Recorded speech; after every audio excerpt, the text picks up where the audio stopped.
Popcorn? Butter. Nachos? Cheese. Root beer with red licorice straw? Right here. Hi everyone, welcome to ready to start the podcast, like leftover edition. I'm Ryan Rimini. Who else is here? Stop. Did you just call me leftover dinner? No, I meant the topics tonight are going to be very leftover dinner.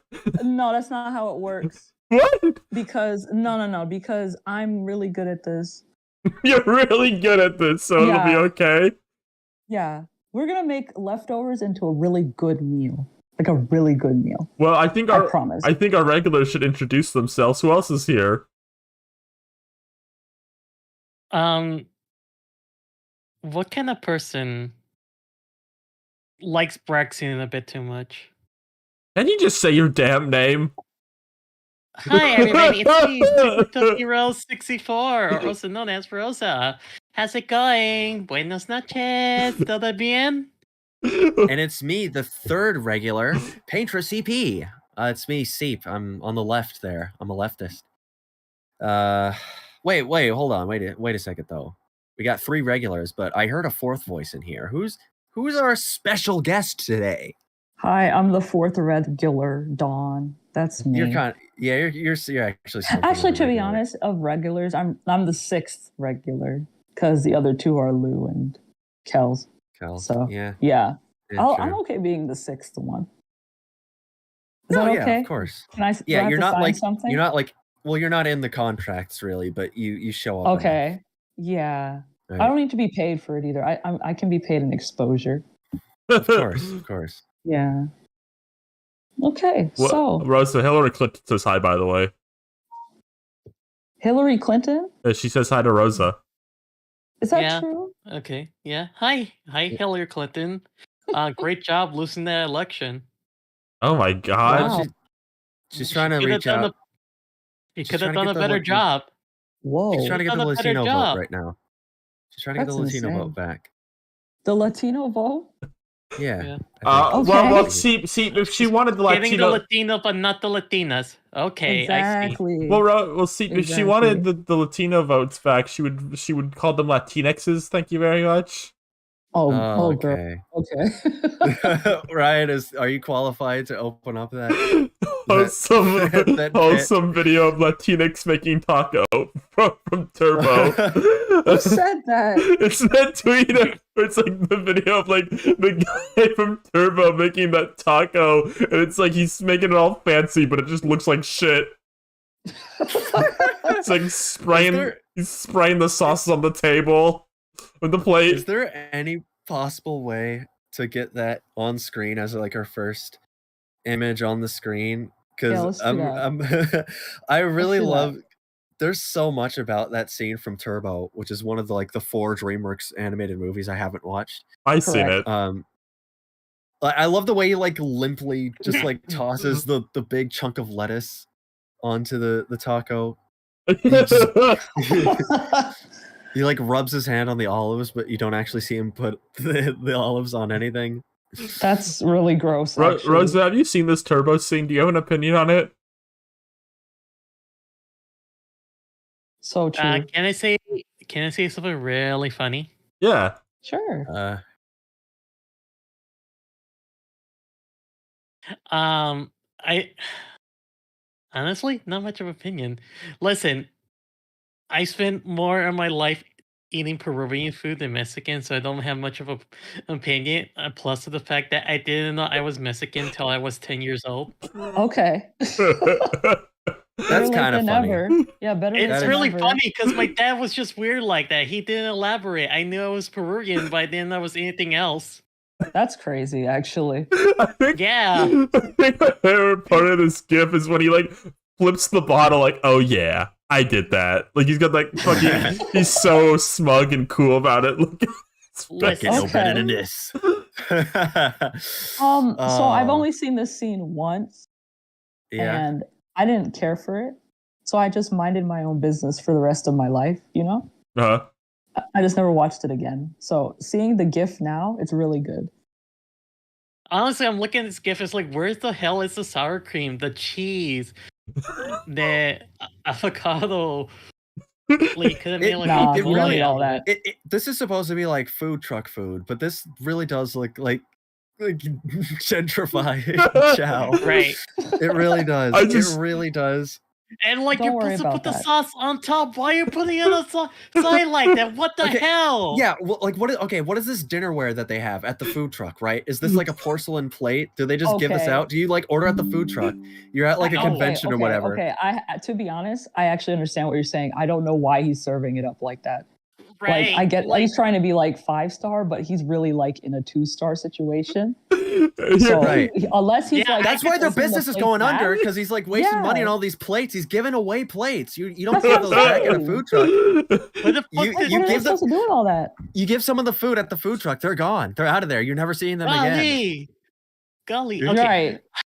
Here's the problem. Why is he doing that to the sauce? He's supposed to be putting in like the little containers. So you could dip or like pour over or dip. You're supposed to drag the hard shell taco along the side of the porcelain plate. The sauce might be the worst part. He's like trying to do some shit, and it's just he thought he was doing something. My question is now: so nobody likes his tacos? Is that the lore? I think in universe, I wouldn't if he's serving shit like this. If only the only people I could see like liking these tacos is like the whitest people, It's like, Rosa's getting mad. Is she getting heated? That's I'm crazy. trying to think of like the whitest thing possible. Me. Oh, Bridget. Don't say that ever again. Kaden? Not here. Aiden. Not even here to defend himself. Yeah. I'm always doing that. Oh man, if we're naming friends, no, I can't do that to Hannah. So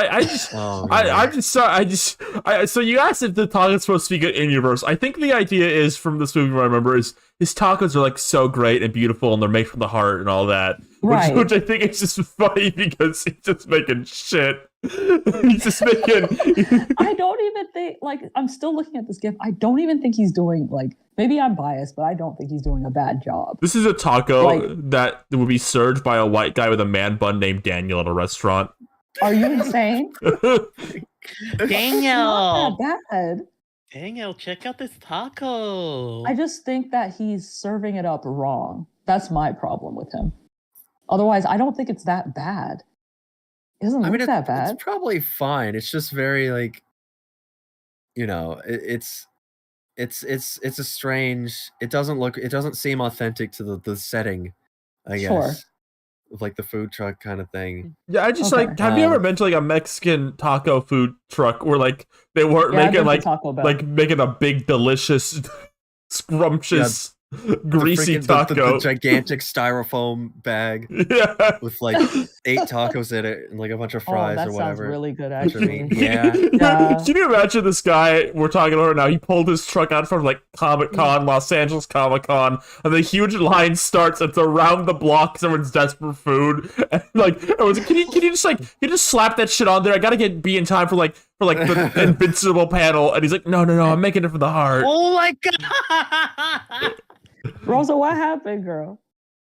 Right, put up the image. He's dressed like a fucking churro. What? A churro. Hold on, I'm getting an ad because of my YouTube Premium out, even though I have to resub like a live stream or I watch YouTube videos. Anyway, oh my shout out to Alice for being Alice, the creator of Fertward. She's like Fertward's mom. Oh. Okay. But anyway, that fucking churro got through. What the hell? I'm obsessed with that. What happens in this movie? Okay. No, I can tell you. Snails? I can tell you because I don't know if I've ever told this story. I think I used to watch this movie like almost every day with my friends, and I do explain that. I do explain like it sounds bad. We would just like noise in the background when we hung out. So it just became a joke that we just kept turning on Turbo on Netflix like constantly. So I've seen this movie like 20 times, and I can still only vaguely remember it, which says a lot. So Turbo lives in the garden with his brother, and his brother's like a coward, and Turbo wants adventure because it's a kids animated movie. I didn't say summarize every event in the film. Okay, I just seen you asked her what's it scene about. one. I mean, what it's about.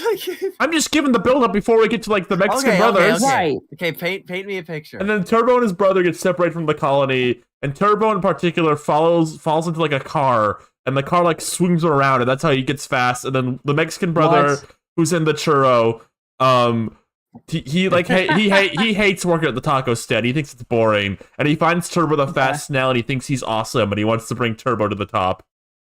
And the other brother, the one dressed as the luchador, he loves the taco stand. He's a Latinx making the taco in the GIF. Don't get no better than this. Gotcha. So now okay, I got a few questions. Actually. Samuel L. Jackson was in this movie? Sorry, I get distracted. How does falling into an engine help make you fast as a snail? Okay, well, it's a cartoon. I think for that part, he gets into this mystical coolant that's like blue, and it like supercharges him. Right? It's like a superhero kind of origin. You fall into some kind of vat of chemicals, and it alters you. Yeah, that's what happens. Genetic capabilities. Have you all seen the fucking cast for this movie? It's fucking like stacked, man. They got Samuel L. Jackson, Ryan Reynolds is Turbo, by the way. Just know that. Snoop Dogg's in it. Ben Schwartz is in it. Maya Rudolph is in it. You sound like you're on a late night show. You're having to plug this. Like, an awesome cast. We got Ryan Reynolds. I just didn't know there were so many people in this stupid snail movie. It's a good movie. Is it? You watched it 20 times. I don't think it's very good. I think it was funny to turn Turbo on the background. We played like Smash Brothers. Okay. We just thought it was funny. I mean, if I recall, Bill Hader's in this movie too. Just check the Wikipedia in case you're curious. Wow. Did y'all watch the cartoon? No, not even a second of it. Lou did. I only watched it because I watched it because like the guy from Motor City was in it, so I was watching that, and it was kind of like they went hand in hand. Tartakovsky? No. No, I'm thinking of another canceled Denny was cartoon. Not on the chat. Yeah, Denny was not in the chat for that one. I'm getting my underappreciated Cartoon Network gems mixed up here. I'm sorry. Yes, yeah, thanks. If I recall correctly, Shea Frillish Productions from YouTube put this at the bottom of his DreamWorks ranking. So that's a review of it. Oh, damn. I guess it do get better than this. And better than this is Shark Tale, apparently. Hey, where's Shark Tale on that list? It's probably like bottom 5, but like in the best way possible. No, okay, like Don, you have to look past like what your brain is telling you. Because and Shark look, Tale is actually good. Well, Shea Frillish, he probably appreciates that movie more than many people do. I think he's just he has to rank it very critically. Oh my! Because God. I mean, well, I'm actually mad. Don did not. You can't. I'm actually mad. Did Lenny the Shark make you transgender? What is wrong with you? Lenny the Jack Black gay shark? No. Where Puff Daddy? Is that okay? Let's talk about this because Shark Tale has some good movie, right, and some good music. Yeah, it has some good movie. Maybe a little in there. There's movie in it. Tanner, listen to me, because they had, who was it? Jack Black, right? Will Smith. Martin Scorsese's in this movie as Puff Daddy. Angelina Jolie. No way, Angelina Jolie. Oh right, she's the lips fish. We're just doing we're just doing the thing we said we were doing earlier. The cat's listening. Will Smith, Angelina Jolie, Jack Black. But it was because we said we were gonna. This is a nonsense one, right? We have 2 topics. We have like 2 topics. Yeah. Right. Yeah. If you're wondering when the show is gonna start, this is the show basically. We're shutting this off in like 80 minutes. It's gonna be awesome. But so I just want to talk about Shark Tale a little more. Do you remember when we used to say Will Smith was out there and he was fighting the Jamaican jellyfish? Yeah, do you want to defend that real quick?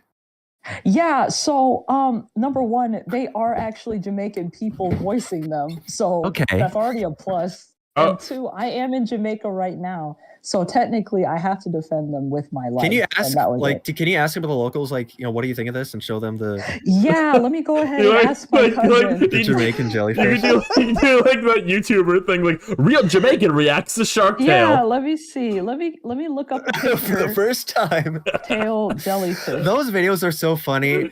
Hold Sometimes you get it like. Okay, when it's like therapist. Okay.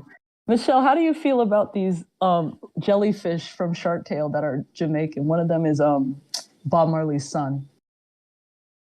You have to guess which one that is. No, they look too scary. Okay, so she thinks they look scary. Glowing review. That's pretty reasonable. Nah, so that's not a fan. I get it, at least. That makes sense to me. Okay. Yeah. Yeah, that's those react videos. Like sometimes it makes sense where it's like, I don't know, therapist reacts to, I don't know, what's a show with a lot of like Steven Universe. Yeah, it's just crying and trauma and stuff. Sometimes you get like freaking lesbian reacts to like Has-Been Hotel. Well, that's a bad example. Lesbian reacts to It's like true, lesbian reacts to like Apple and Onion. Okay, See, what you're describing is just our podcast. That is true, actually. But we don't market ourselves like that. We're not just put like lesbian reacts to announcement of like Mike from Sing is still alive. Do you think we'd get more views if we did that? Put a face cam. What if I did that? Like, what if I started naming all my streams like lesbian reacts to Mario Party Jamboree new release? Like, would that get more reviewers? Oh, 100%. Okay, 100%. I need to consider that. You will be right next to Mr. Beast. Right next to Mr. Beast. Yeah. You'll be right there. You know, the YouTubers, like, what is it? Markiplier, Mr. Beast, does Ryan he even do Ribbity. anything anymore? Hold on. Yeah, exactly. I think Markiplier is at the point in his career when he's like... He just released a... What? He just released a TV show. No, that's what I meant. That's what I meant. Like, he's at the point in his career where he's like kind of beyond YouTube at this point. Mm-hmm. No way. Yeah. It's like how Jerma it's does on like Amazon. Jerma helps make productions now. Like, he's kind of beyond. He's got a real job. Right. Being the clown in the face of it. Yeah. Is this the part where we start talking about like current topics now? Do we want to? I mean, we get we still like. If you want any more DreamWorks movies you want to mention? God, what was that one movie? Wait. The Bad Guys. That was a good one. Yeah. Did you watch the Halloween episode? No, I didn't. I didn't know they came out with something. Well, don't sound so excited. It's all right. I mean, it's all right. Are you lying?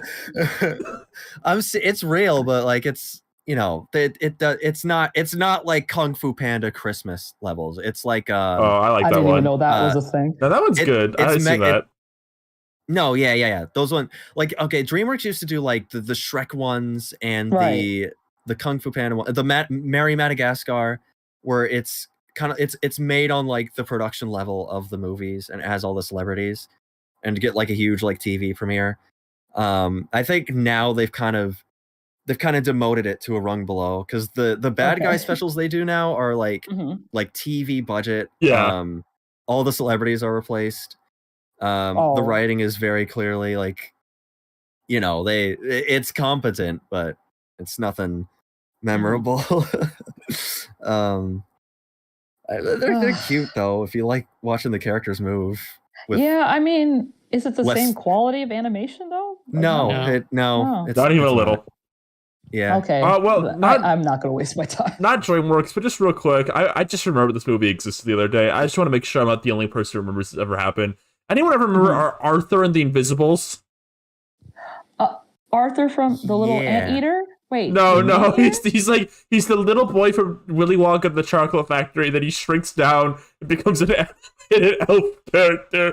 Oh my god! I just saw the horrible Max. Everyone, right now, look up Max from Arthur and the Invisibles. I'm gonna put him on screen.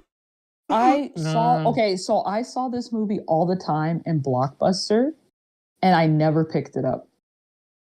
I don't know why. Why not? Does it look like an enticing? No. It looks like he wants me to go away. Why are you thinking about this movie, Ryan? It's just a fake movie to me. I think that's what it is. It's just you think so? It probably is. I just thought about like, this isn't real. Nobody's ever seen this. If I watched the trailer, I could probably remember a lot of stuff from the trailer if I rewatched it, because I remember that would play on TV all the time. The only actual thing I remember ever like seeing of this movie is playing on TV. The villain like steps on a cockroach, and then he goes like, "Eat or be eaten," and then he eats the cockroach. That's all I remember about this movie. Ew? Yeah. I didn't like that. What you said. That was bad. Well, I guess he's a pretty bad guy, I guess so. Dude. Bad guy. Oh, why don't we just start naming off movies that we know nobody else watched? Oh God, what was that one? Toy Story. Nobody's seen that You're one. right. I mean, the problem is I don't know if I've seen the movies, Oh man, I'm thinking of like something called Dino. It has a dinosaur in it. I know what you're talking about. You know what I'm talking about. I need to like make sure I'm looking this up right. I know there's like the horrible little like dinosaur animated character. I know what you're talking about. Okay, if you know what I'm talking about, this is. Is it the sci-fi one? Where yes. Like, it's spaceships. Yes. Oh yes, that's like. Oh wow. I always forget what that's called because it's so Delgo. It's Delgo. Is it? I don't know if it is. It is. It's Delgo. It's fucking. It is Delgo. Delgo looks like to me like. I don't know how to describe it. It's kind of like the art style of the Rayman games. If everyone was if everyone was ugly as hell in Rayman. It's the only way I can think to describe Delgo. This is not the first time we've brought up Delgo on this show, right? Definitely not. No. No, absolutely not. Probably not. It might have even been a show I was on. I feel like I remember a very distinct Delgo discussion. If anyone can find the tapes. Of the last time we talked about the last time we talked about Delgo. Do you think we might have even talked about it during our fabled Space Chimps episode? Like the second video we ever made. You know what? I can believe that. That sounds about right, actually. Oh, that's such a classic episode. I haven't watched that in years, but I feel like the freaking Ratatouille memories are gonna flood back to me. That's like a pivotal episode for us. We're gonna say a word and then you'll explode. Oh, really? Don't do it. Dude, Delgo versus Dougal. Final battle. Who wins? That's awesome. Well, Dougal for sure. Sweet move. That was great. And then the gum flies out of his mouth and then it hits the laser. And then I was just gonna say it would be Dougal because he would like engulf Delgo with his fur. What does Dougal even do? I thought he doesn't do anything in that movie. He just runs around. Yeah, wow, great. All the wonderful arsenal at his display. Being a dog. My favorite line in that movie is like all those fucking mummies or whatever are coming up, and they say like Pirates of the Caribbean. Hey, I thought we said no Disney references. Yeah, that part is really funny. That's when you can really feel the brunt of like it's just guys dumbing over existing footage. Yeah. Like there's no lip syncing at all. They're just kind of like making as many jokes as they can. Yeah. Hey, I thought we said no Disney references. Yeah. God, was that early 2000? Was that Rosa? That's how they used to dub anime. Oh, they did, yeah. Maybe we should go back. Basically the Yu-Gi-Oh anime. You think so? Well, that's how they used to dub all of animation. Just Walt Disney in the back of the theater going like, oh my gosh. Oh boy. No, stop. That's not what he sounds like. I mean, that's yes, it is. That's basically what the Popeye cartoons are. Just like people that would go, hey, yes, exactly. I'm gonna go over here and I'm punching you really hard. Hey, what are you doing over there? How about one of these? And that's why Popeye's awesome. Yeah, Popeye's epic. Should we have a segment just for Popeye appreciation? Yeah, sure. Ryan, put it on the screen. Put up Gandhi Tartakovsky's CGI Popeye. We gotta give our respects. We'll talk about Popeye for like 5 minutes. Okay. So I like when Popeye eat the spinach and he get big arms. And most of the time it's because he wants to beat up Bluto. But what if sometimes he did it to open jars? Okay. So what are you talking about? He makes himself strong so he can open jars. Why? So he can eat it. Wait, what? What's inside? Eat like pickles or something? No, are you imagining like a domestic life with Popeye? Like he's in your home and you're asking him to open. Not my home. That would be a gross misuse of his power. He would not eat spinach just to open jars. Who gave him the power other than the vegetable? What do you mean? You're acting like there's a higher being that gave him the vegetable. Well, I'm just saying, he kind of, I feel like... the grocery store clerk. The guy I mean, he has to pay for that, presumably. I feel like he's not just going to... I feel like he can't just be like, hey, Popeye, eat some spinach and do this thing for me. Right. I feel like he'd be like, with great power and great responsibility. No, absolutely not. As long as he can get a can of spinach in his mouth, I think he can just use the power. He's not like addicted to it though. He doesn't just you misunderstand. I mean, no, he only uses it in like desperate situations. How desperate is it to beat up Bluto? I think it's pretty to do that all the time. It's not just beating up Bluto. It's when he's down for the count, and then he needs to turn to something. He needs to turn to like a higher ability to really like turn the tides of battle. I think you're overhyping the spinach. I think you're overhyping the spinach. Jesus. What do you mean? Exactly. My point is that the spinach is overhyped. He can go to the store, buy the spinach. He just has spinach on him. Well, I'm saying like you don't see him just eat the spinach at the beginning of the cartoon and solve all his problems right away. Usually he goes at it without eating it for a little while. Right. Because I think he knows he can handle it. Yes. Yeah, I'm saying if you wanted to open the jar, like don't make him use the spinach for that. That's crazy. What if he can't open the jar? I feel like he could. But wouldn't that count as a trial? What? That would be a great, like, dire situation where he needs to eat these pickles right now. Why? Why would it be? Why are you saying? I've seen this man punch. Like, I understand that, but my point is that he can use it for convenience too. Nothing is stopping him from doing that. I don't think he would. I think if that's how he's using the spinach, I think we would see him use it. Like in way less dire situations. He does. You ever think? No, but hold on. What if he just doesn't have enough? I'm correct about this, right? I'm correct that he's only using the spinach in like very desperate. It's like when to turn the tide of battle when he really needs it, right? You might be right. I'm trying to like remember if he's ever just used it for funsies. I don't think so. You don't see him whipping it. He's not just. You don't start the car, right? What? Well, I mean. I agree that he doesn't use it all the time, but what's stopping him from doing that? I think it's his own integrity, and he has morals.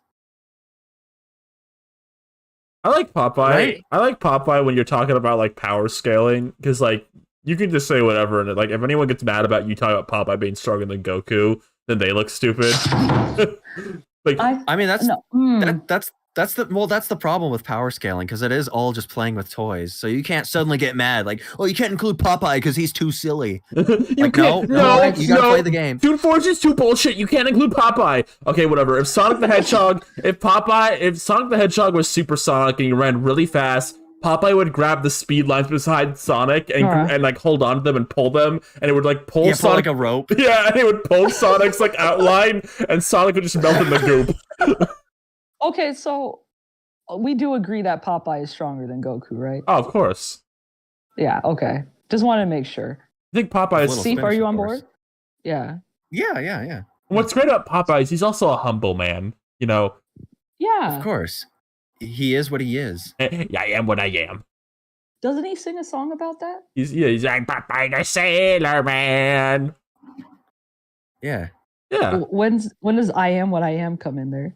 He says that. Let's look up look it up on Genius. Look up Popeye I Am What I Am lyrics. Did they do an interview where Popeye sings the song with Genius? Well, with this line, I was trying to improvise sort of thing. Yeah, that'd be kind of funny. That would be funny. Popeye on Genius lyrics. Dude, like, what were the lyrics about on this one? Dude, Kendrick Lamar and Popeye collab. That would be. Oh my god. That would be crazy. Snoop Dogg could probably Popeye, do I it. Am What I Am lyrics. Okay, Robin Williams, I Am What I Am lyrics. Is this true? Yeah. Give us a lot of these are spoken. I'm forgetting. Yeah. Didn't this movie... Ryan, have you seen the Popeye movie? The live action with Robin Williams? Yeah. I have, yes. Aren't a lot of the songs in that, like, weird? I think so. Yeah. He's large. Yes, I do remember. He's large. So Olive did sing. Yeah, she was the only one. Yeah. No, well, everyone. I think there was a lot of people singing in that. But movie. like actually singing, not like speaking. Oh, yeah. I don't know. I'd have to check. She's probably the most pleasant on the ears. I definitely remember 100%. Robin Williams, Popeye, like in the water near the rocks, like doing backflips and shit near the end of the movie, like during like the ending. Okay, sung. And I am what I am, what I am, and I am what I am, and that's all that I am, because I am what I am. Yeah. And I got lots of muscle, and I only got one eye, and I never hurts nobody's, and I'll never tell a lie. Tops me to bottoms, and me bottoms to me top. I see. Okay. And that's the way it is till the day I drop. What am I? I am what I am. And then it kind of continues like that. I'm doing like the It's Peak gif in real life right now. Like I'm shaking my head and smiling. No, 100% agree. That's I can push up Madagascar, grab a whale by the tail. True. Wow. He's kind of awesome then. He's kind of strong. And wait, hold on. This is proof that he just eats the spinach and does whatever. Well, what are you saying right now? What's the point of picking up Madagascar and getting a whale by the tail? Well, he's saying he can. He doesn't do it. He just says he can. No, but he has. Maybe he's just saying he can. Hold on. No. Because he just said he doesn't tell a lie. So he's telling you right now that he can pick up Madagascar. He's just saying he can. He's just saying he's able to do these things. I think you need to consider. Does he even need the spinach to do that though? Oh, exactly. Point. Who mentioned spinach? Who said spinach? You're right. Who mentioned spinach in this song? You're right. In base form, Popeye can just do that. Yeah. We need Popeye base form, Popeye spinach form. Those are two separate tabs on the Death Battle wiki page. Okay. It's like Goku. Yeah. They make base Popeye and then spinach form Popeye. They make like Popeye Sparking Zero. Those could be separate characters on the roster. Okay. Right. Yeah, okay. No, go on. Do we want to talk about Mike from Sing not being dead now? Finally? Yeah, we actually made a lot of discussion out of Popeye. I'm surprised. Yeah, I told you, I'm really good at this. All right. Let's get to our first news topic. Here's what qualifies as news this week. We haven't even started the show, actually. Now we're about to begin. Ryan, what is our first news topic? Mike from the movie Sing made a brief cameo in the new Sing thriller short, confirming he didn't die at the end of the movie, like we thought. Mike from Sing is alive. For that. Praise God for that. I was very worried about him. I'm actually glad he didn't die. But now I want to know why he wasn't in Sing 2. I think he just wasn't part of the family, honestly. Like I don't think he considered Buster Moon his family like the other monsters did. I just thought that he was getting along with everybody by the end. No, he wasn't. Didn't like him? No, because when Mina was singing, he got into it. Yeah, it's like the last 5 seconds he was with them before he got swept away. Yeah, by the bears. Yeah, okay. I guess he never really got he fucked up too much ahead of time. Like, you remember, like, when it's all his fault? He's like the whole stadium got drowned. He's gonna have all, like, was it actually llamas his from fault? Hats. No, let's break that down. I don't think it was his fault. I definitely think it was Buster Moon's fault. Well, it's partially Buster Moon's fault. Let's be real. If fucking Mike from Sing didn't piss off the mafia bears, they wouldn't have come and start punching the glass. That's a good point too. Okay. Has anyone here seen Sing Thriller on Netflix? No. In this No. Not yet. I really wanted to watch it. I just don't have Netflix out here. So I don't. What I'm wondering is, because I haven't seen it yet. No spoilers. No spoilers, please. Like, what is Mike's involvement? I'm assuming he's just literally like in the background. He is. I can tell you that. That's something I asked around. That is basically it. They just like use his model like in the opening scene. Do you think they heard the Illumination? Do you think they heard the rumors of his death and felt like they needed to address it? Yeah, 100%. Because Lou was like on a rampage talking about Sing and Sing 2 and how Mike isn't in Sing 2. I know this. I think that's possible. But I also think, from what I gather, that you just use a lot of like the characters from the movies as like background cameos in this short like all the characters from the second movie like are in the background at some point. There's like a few other like notable side characters that are just kind of in the background. Need to fill out those crowds. Yeah, so they probably just thought like, we have the Mike model in hand. We didn't put him in the second one. He doesn't need to speak. We can just throw him in here and they'll clap. Okay, so from the picture I saw, it kind of looked like they had Mike and the girl one do like the same pose animation, you know, where they were walking out of the club. Like it just looked like that to me. I don't think they reanimated them. Illumination kind of does that actually semi-frequently with like just throwing in models they have in these crowd shots, because Despicable Me 4 basically did that with all the villains. Like none of the villain characters came in to re-record lines. They just reused like unused audio for them in Despicable Me 4 during that Everybody Wants to Rule the World sequence. So really, I think like sometimes they'll just, if they have the model, like, you know, we can just throw them in the crowd shot for the fans. Why not? So my theory is now in the second Mario movie, Donkey Kong will not be in it at all until like the end, where he's like in the crowd during the dance party. You know what I think? Yeah.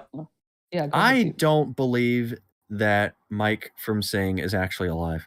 Okay. That's crazy. I'm not buying it. I think this is propaganda, because propaganda. Okay, for anyone who is not privy to the rumors and the so-called rumors and theories, if you have not watched the Sing movies from Illumination, I'm going to break this down for you.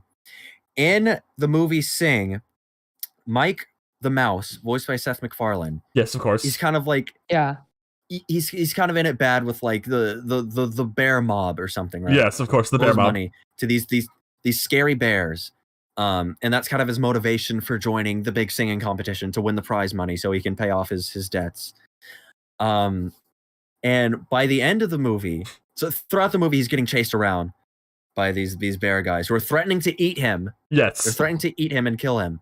Which raises a lot of questions about the Sing world, I just want to say, by the way. Like, oh, it really doesn't. It actually really doesn't. No, but like, the Sing world is like not like Zootopia, where it's like a very animalistic world. It's like basically just a human world where everyone happens to be animals. So like, basically, yes. That's exactly it. So by all means, this is like if the mafia in real life, like their plan to kill someone off was just to eat them.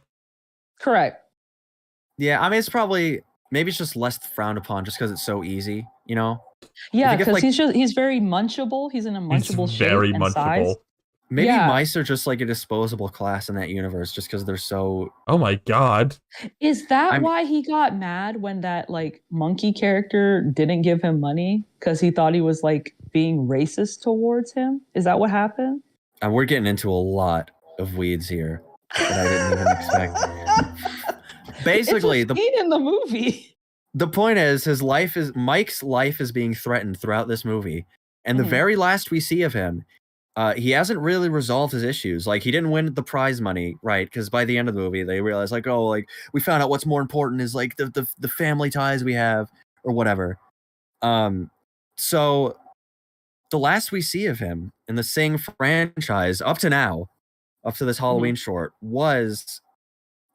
He thinks he's driving away scot-free with his beautiful, sexy mouse woman girlfriend. Yes, of course. Right. Yeah. And the bear mobster is in the backseat of his car, just kind of ominously like waiting to strike, with the implication being that, like, you know, Mike's troubles aren't behind him. Well, they're behind him literally, but like he's about to face reality real quick, like. And I think the assumption you're kind of left with is like, well, I guess he got eaten by the bear. Yeah, what else was going to happen? Yes, like he got taken out, and he's not in the second movie at all. No. Not even mentioned. Which is very interesting. You would think. I mean, I don't know. Like Seth MacFarlane usually doesn't pass up an opportunity to sing, you know, show tunes if he can. Maybe they just couldn't afford him this time. I'll actually be fair to Seth MacFarlane. I think he's actually like shockingly like a busy guy, I want to say. Yeah. I get the sense he takes on a lot of projects, and it was like, hey guys, I'll do this Sing thing like once, but like I'm like on 3 shows right now. Right. Like, and I just hate the fact that he's so good at singing. Like he's really good at it. He is a very it's not like good they're singer. not like it's like dang, you know, we're missing out on him. I think he actually got mentored by professional singers. Oh, really? Huh. It seems to be. I need to ask my brother. I wouldn't be surprised because it seems like a really big passion of his, just like, you know, singing and musicals, like Family Guy. Has way too many musical numbers. Right, yeah. You can pinpoint the moment he stopped being like as involved with that show, because like that's when like all the Broadway numbers stop. Right. Yeah. So we get to the Thriller short, and they just decide to casually we'll just put Mike in the background here. He was actually very much in the foreground when I saw the picture of him just walking away with his woman. I think it's all a setup. I think it's all like AI smoke and mirrors, right? I don't think he's actually... They use AI in the animation universe? Yeah, I think they used AI on the footage to make it seem like he was really alive, to like sort of quell the rumors. Oh, okay. Because they're a squeaky clean company elimination, and they don't want these... You're saying, so... No, because see, you are now saying that there is a Mike deep fake. I think that's what's happening here. I think the man we know as Mike the Mouse is not really truly alive, and they're using doctored footage to fool the masses. You want to know what I think? What? Go ahead, Rosa. We saw Mike, but not just any Mike. That's his homunculus clone they made. Of course. Mike knew he was dying, and with the power of alchemy, he was going to, when he dies, he knew he had to put his soul into another one. Okay, you see, Rosa, you went in an absolutely insane direction. My thought was just gonna be like, oh, it's like Fat Tony and Fit Tony. And like The Simpsons, like Mike's brother just came in and became Mike. That's how Fat Tony did it.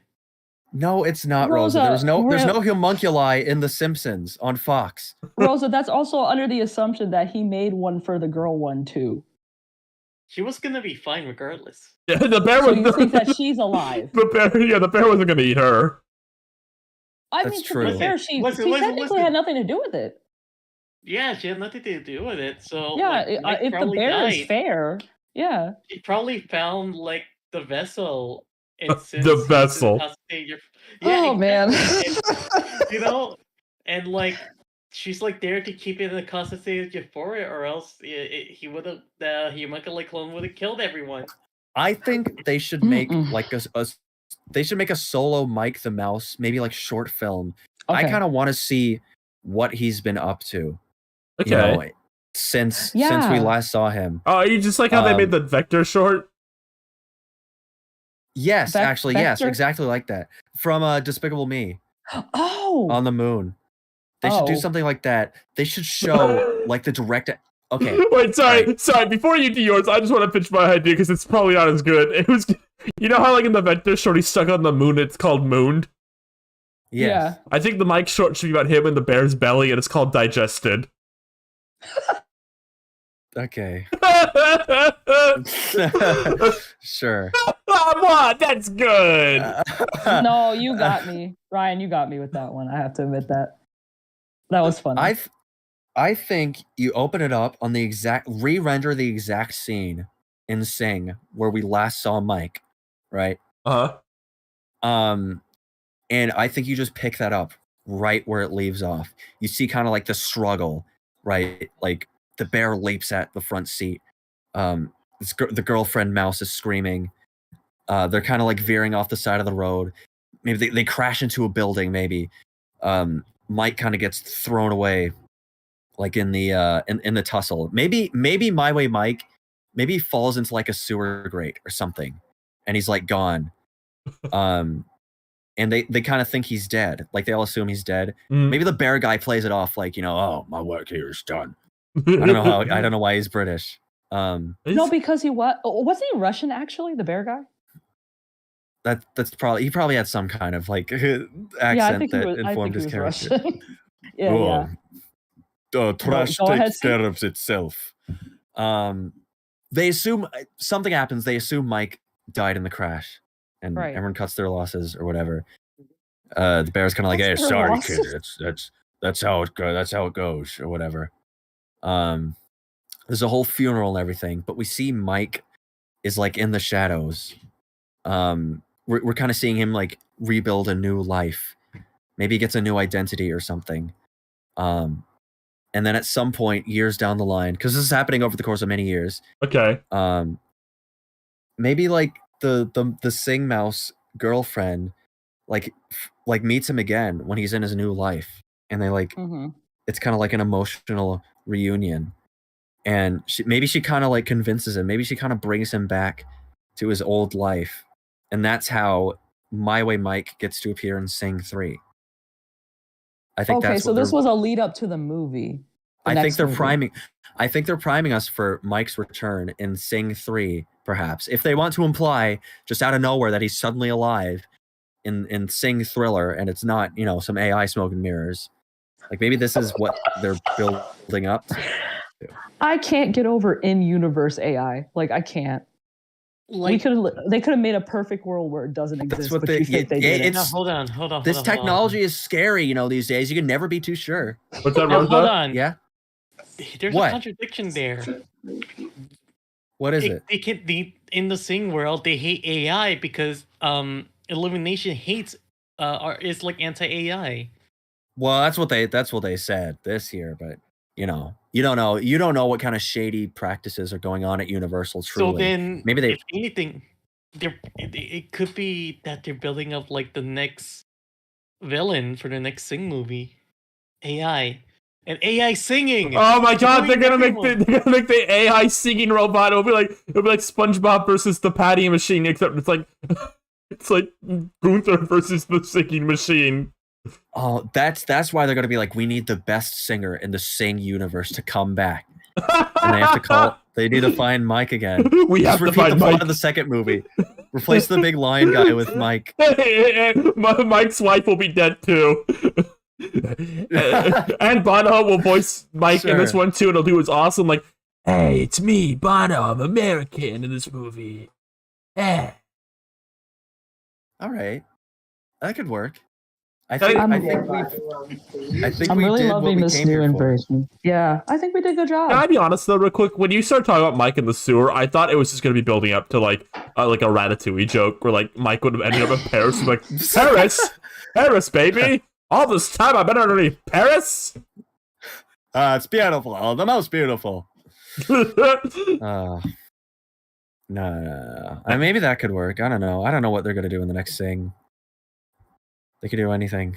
They could do anything. I really am I like the idea of like a mini series about Mike and then moving up to it. But I wonder what they would they like go to a different country? Like maybe it'll be like Sing. Yeah, Europe's. What is that movie called? What is that movie called? Which Europe's one? Most Wanted. Oh, Madagascar. Yes. Yeah. Is that what it's called? Yeah, I think it's what it's Madagascar 3 Europe's Most Wanted, I'm pretty sure. Right. Why is that the same title as the Muppet movie? Because it's the same universe? I could buy that. Is that is that a trope for like Europeans to be wanted by the law? Is that a title based on like some older thing that I'm not aware of? That might be true.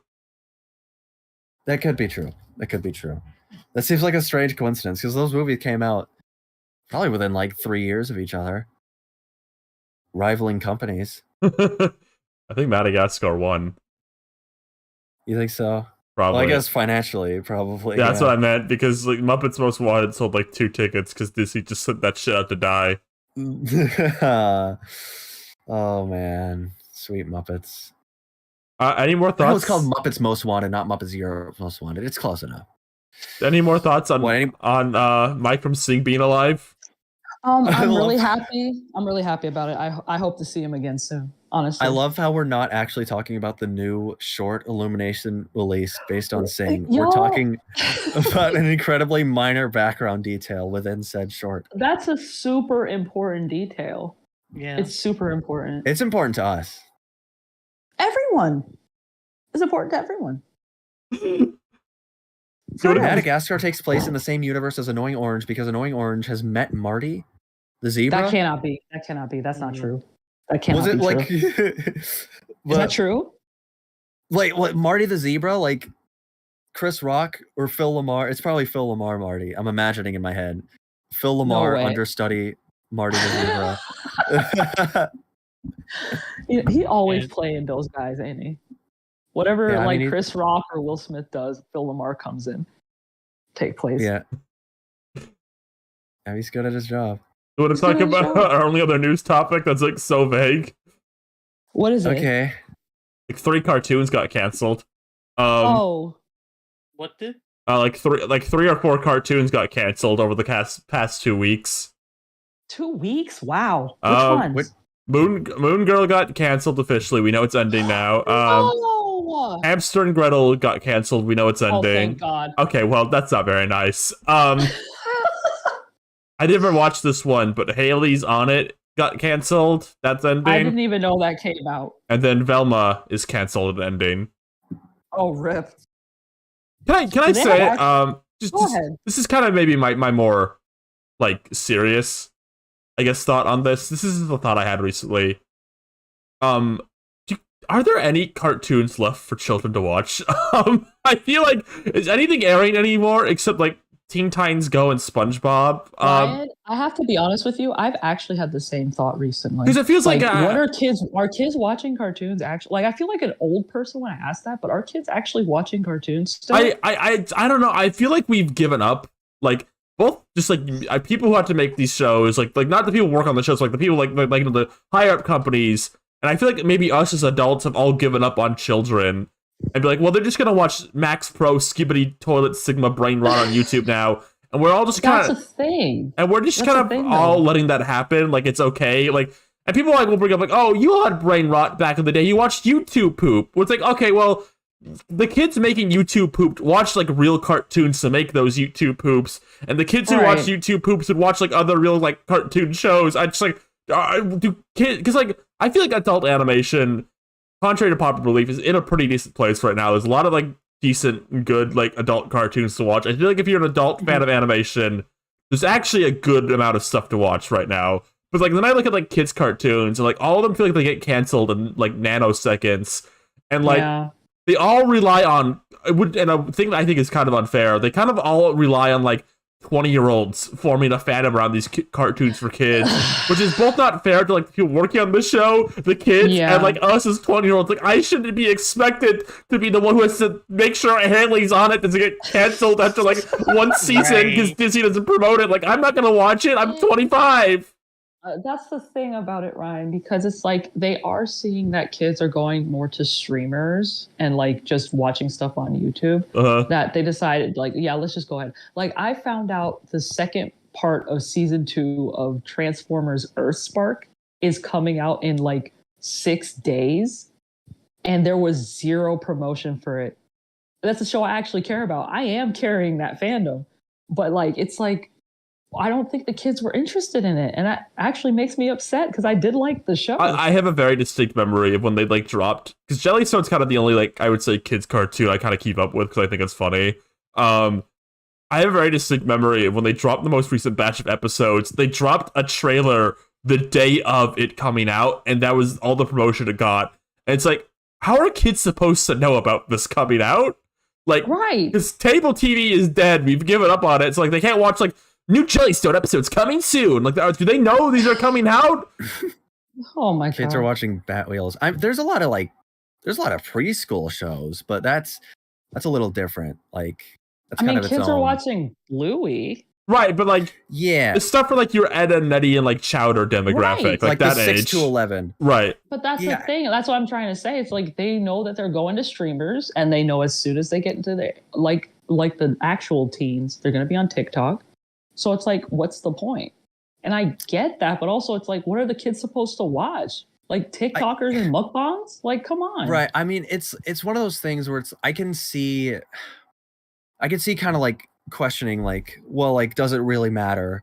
Like, it's all just kind of entertainment. But I think there is something to be said about how, I don't know, you have like a TV show, and those are usually beholden to like, I don't know, certain practices. Right. Sometimes it's just for like marketability, but a lot of the time it is, you know, standards that are there to kind of make sure kids are watching things that are. I would, as an adult who does not like Teen Titans Go, I would 1,000,000% rather children be watching Teen Titans Go than like half the stuff on YouTube Shorts, right? Like 100%. Like, I actually agree with that. Exactly. Like a real human beings with like passion for something they're making is making that cartoon. It's like teaching them like it's like forming a real sense of humor that isn't like skippity sigma brain rot. It's like engaging them in some form of art, if that makes sense.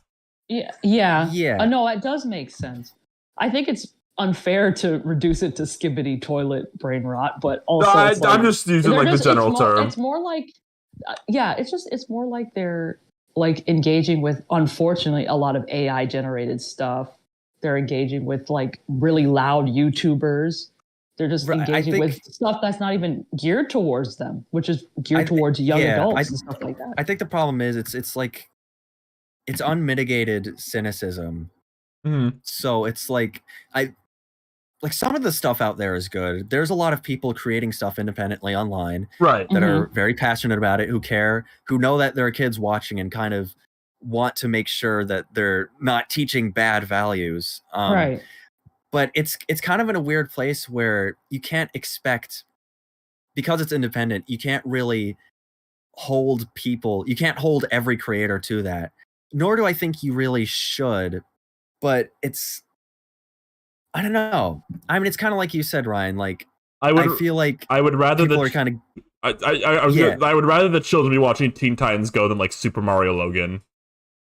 Yeah. Yeah, and it's not that like, I don't know, like Super Mario Logan. I think that is a pretty egregious example. I think that is like very much.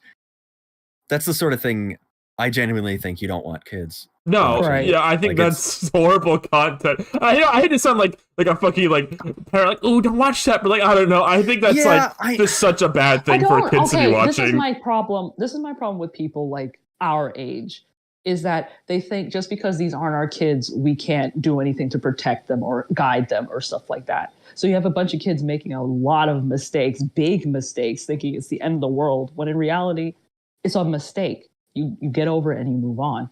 Like the internet just makes everything so overblown that they need actual adults to guide them and help them understand this stuff. If their parents aren't going to do it, like it takes a village to raise a kid, you know? Mm-hmm. It could be us. So I understand the concern. It makes sense to be concerned about what they're watching and what they're actually putting out in the world. I think it's important that kids engage with like real forms of like art. I would consider like cartoons, I would consider like real form of art. There's like people who care about the art form they're working on making that stuff, and I don't think like a lot of the stuff kids on YouTube watch on YouTube now really care about like engaging with them. They just want their paycheck. Right. They just want their paycheck, and they're gonna say the most egregious things to get viral, to get people like watching them. That's what they're doing. They do not care about their audience. And I will say that for a fact. They do not care about their audience. They care about the money they're making. Yeah, and that's kind of a problem because, like, you know, what incentive do they have to care about children? You know, if they're just going to be right, exactly. That's kind of the big problem. And like, oh, go ahead, Rosa. One thing I want to say, it's kind of like when people are creators who want to create stuff and do not want to create stuff for like kids. It's kind of like there's that dichotomy too. Like people want to be able to create stuff for themselves, and like there's no balance for that because at the same time, it's like no one wants to be restricted. Like, and that's fair, right? And that's totally fair. But it's like if nobody's going to like, I don't want to restrict kids per se, but I don't want them to be exposed to things that they don't need to be exposed to right now. I think the big problem, because like even when I was a kid, there were some things that I saw that I wasn't really supposed to, right? And not all of it like really screwed with me. Like, you know, kids can handle some things that are right. Like I don't think like kids who are watching Smosh like and they say fuck is gonna ruin them. Like I'm not that horrible. Right. No. I just think the problem is that when there's really no alternatives, like when that's all they have, that is an issue. Like I think kids deserve things that are tailored to them. Exactly. And really all we have are like family movies on a mainstream level. I kind of like those are doing well. Seems. It is. Like they seem to be doing well. That's why I said earlier. Oh, go on. Oh, I was just going to say also like online spaces being destroyed for children has really been messing things up too. There are no kids sites anymore. That's why I said earlier I don't consider like YouTube poops or like weird source filmmaker videos we watched when we were like 12 to be the same as like modern day brain rot, because when we got done watching like those things, we would watch like normal things, right? Like we'd watch like SpongeBob. We go watch SpongeBob afterwards or something. We didn't like we didn't just watch like YouTube poop and like weird SFMs and didn't engage with anything else with the children. But now I worry, are kids engaging with anything else? Really? I don't know. They all just watching Max Design Pro all day and like the brains melting. God, I just wish I could talk to a kid because I feel like we're making so many assumptions. I need to like talk to a kid, see what they're up to. That's true. That's true. Like like there were some times where like I would be arguing with Ryan because I'm like, I don't think kids like Mario anymore. They don't seem to be playing Mario. But then she's just like, nope, they're playing Mario. They're playing Switch. They're doing else. I don't know what a kid's doing. I can't make an argument. Oh, I'm just saying that because Arlo tells me that, and Arlo has like children. Is that true? Maybe. The puppet has kids? Yeah. What? 10. This is so new to me. That's just so crazy. I didn't know Arlo had kids. Well, he knows kids. Like he has like nephews. Oh, he knows kids. Okay. Like he's got like nephews. Okay. Oh, are they like Huey, Dewey, and Louie of Arlo? I like that idea. Like green Arlo, red Arlo, and blue Arlo. Yes, but they're all blue, but they have hats. Okay. So the blue one has a blue hat on. That'd be bad so color he's just theory. double blue. Yeah, that'd be bad. Bluey? Yes, Bluey. It was all about Bluey all along. Anyway, enough about that. This is a very serious conversation. My point is, we don't know kids. I cannot reduce what they are to just brain rot. Yeah. But I'm not seeing any alternatives. Yeah, it's just something I worry about because it is like we're voicing concern here. Like I don't want to throw judgment necessarily, but it's something that has to be thought about, and I hope people, I hope adults in charge of entertainment are thinking about this sort of thing, because right now it does feel like everything is so motivated by profit. Right. Mm-hmm. Yeah, like a lot of it. Like I think I remember reading like an old Twitter for that pretty much saying like, you notice how back then Disney would used to like make commercials about being safe on the internet. At the moment they started like commercializing to kids on the internet, it changed. They stopped. Yeah. I did notice that. Yeah. So crazy. Every form of art, creativity became more stifled the moment everything had to be commercialized. Mm-hmm. YouTube is like the main example. Once ads started coming out, once the restriction comes out for like DMCAs and all that came out, it like changed the way everything was created. Like back then there were so many YouTube poop. You could have made YouTube poop some movies, but now you can't. Thanks, Niall. Now you have to be limited. What did Niall say? I know what my 3 young primary color nieces are into. Yeah. Okay. Niall has all kinds of family I don't know about. I think the most important takeaway from this whole conversation is that it's vital that SpongeBob keeps airing so there'll at least be one cartoon for kids forever. I don't want to talk about modern SpongeBob. I really don't want to talk about modern SpongeBob. I can't.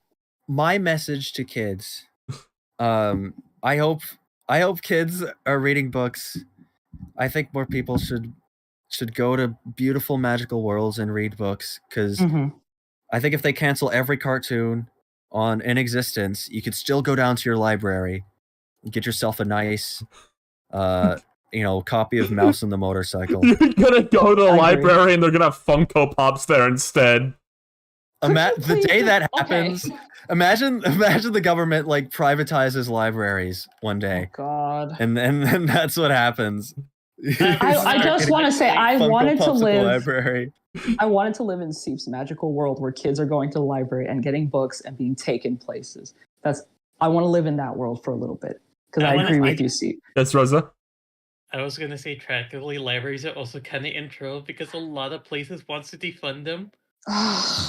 That's why we need the privatized libraries with the Funko Pops. Can you please stop? Like, hey, we don't like this, but it's the only way we can keep the lights on. That's just the natural destination of every institution. Every natural destination in America is to Funko Pop. Our next president is a Funko Pop, is what you're about. That's eventually we are gonna have presidents hawking like figurines on stage. That's gonna happen at some point in our future. I can't do this anymore. Don't worry. It's Donald Trump. Donald Trump already does that. Yep, you're right. I have my new Trump cards. It's me holding a Bitcoin. They're calling me the Bitcoin president. The trimming of the suit I wore at the debate. Some people are calling it the knockout suit. I don't know about that, but that's what they're calling it. They're calling me the crypto president. I don't know about that. My mom's in the other room. She heard me imitating Trump for sure. This is so bad. They're gonna start getting rid of the nonfiction section at libraries, and they're gonna just put Funko Pops there instead. Wait, there are some Funko Pops that do actually come with reading, like they come with a comic book. Do they? So that's real thick imaginative reading. Yeah, that's gonna count eventually when we need to be selling the Funkos at the library. That's they have nowhere else to go. They're gonna put all those Multiverses comics they're making into like the Shaggy Funko Pop box. Oh, we're gonna replace like the Dewey Decimal System instead of having like fiction, nonfiction. Watch out for this one. Steve's coming in with something hot. We're gonna have like the Paramount aisle at the library and like the Warner Brothers shelf. That's what we're gonna do. We're gonna start doing that. Try checking one out from the Warner Brothers shelf. I think that's where you'll find your Jake the Dog in Minecraft Funko Pop. You got it, Steve. No, you got it. Some big company is gonna swoop in to save libraries, and that's what's gonna happen. Oh, Jesus! Listen, I just want to say, isn't this from like an episode of The Simpsons, where like the church needed the money, so they started sponsoring it out? Yeah, and it ended up making Lisa a Buddhist. I mean, that's that episode happened because that's like real. That's what happens to places. Under I'm gonna say the C word, under capitalism. Man, I guess I don't want to get all high and mighty, but that's what happens. That's how stuff runs in this country. Ugh, this is awful. Have you all read any of that Multiverses comic, by the way? There was like a Rick Sanchez Brainiac ship or something. No. Great segue, Ryan. Sorry, we were just talking about it. He's got the big ship, and it's like Rick Sanchez going wubba lubba dub dub instead. That was actually awesome. I hope kids are reading that. I hope that's what kids read in the future. We should replace all books with Multiverses comics. There's like a bunch of Jake the Dog robots in a recent issue. That's pretty cool. Yeah. Ryan, you were the one who brought it up. So can you give me a quick recap of what you're talking about? I haven't actually read the comic. I just see images on Twitter whenever a new one drops. No, sweetie, you could have said anything to me and I would have believed you. So go ahead. Bugs Bunny gets interrogated by Batman, and it feels like Bugs Bunny kind of wants to fuck Batman a bit. Is kind of the vibe that scene gives off. Okay, that's the one thing I've seen from that comic. Yep. Yeah. Look at this on screen. Did you look for that, or did you find it? No, people were sending it to me. Okay, that makes sense. Garnet and Steven Universe are incredibly prominent in the comic. I know that they're two of the main characters in it. Reparations. It's guys, we're really sorry for all the friendship power lines in these comics. I hope this makes up for it. Oh my god. Yeah. I saw the Joker dresses up like the Condiment King for whatever reason. The Condiment King? Yeah. From Batman? Yeah. Oh, yeah. What? Joker's in Batman. Why is he dressing up as other guys? I don't know. You had a plan. Because it's a reference. It's an epic reference. Okay. So is Joker like the Rick and Morty of Batman, where he's just like that, where he's like, it's a reference. Don't you get it? It's a reference. 100%. You 100% correct. You get it, Patsy.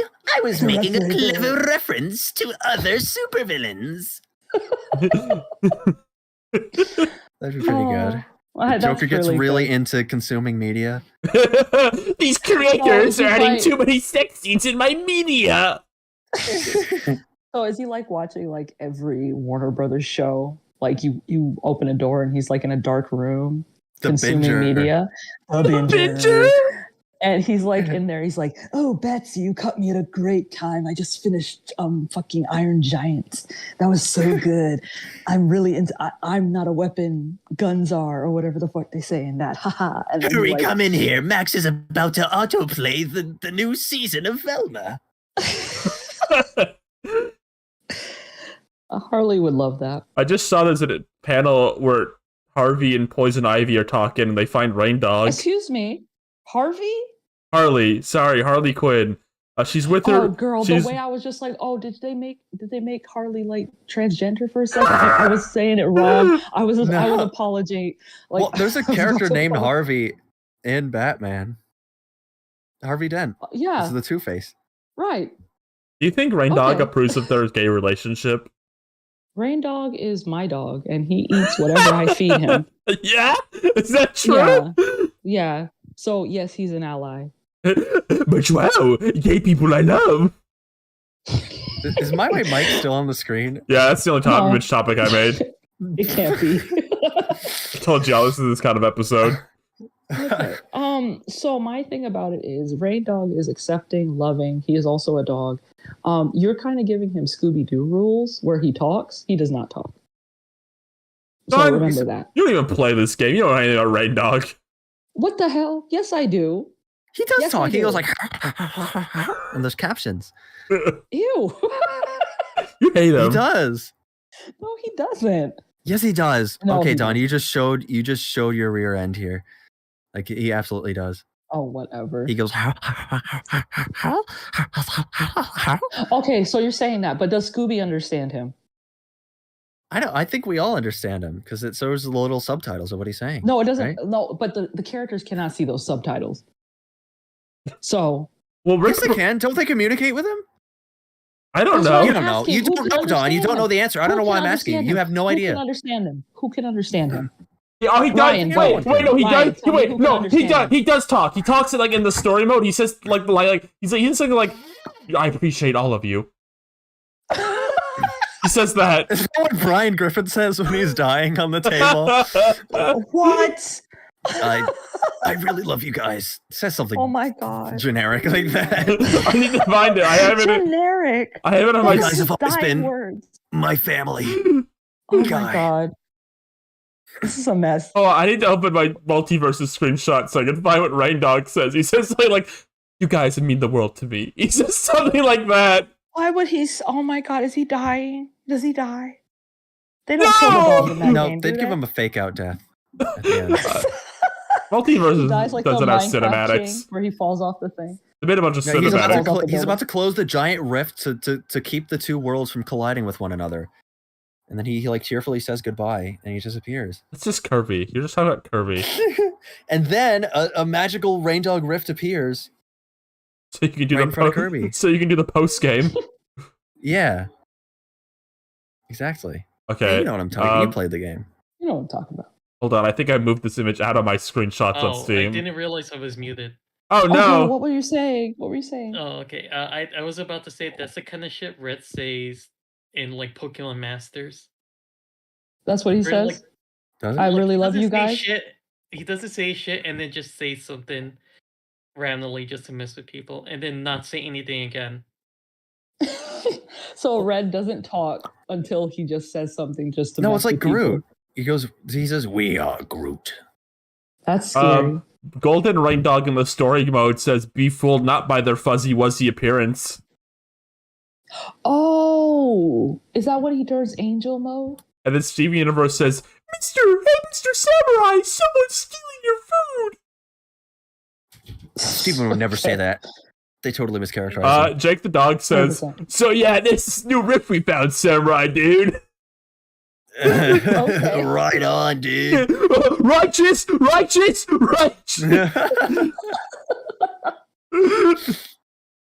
try to find this stupid thing Rain Dog says. It's probably in my documents. It's from all my Steam screenshots. Hold on.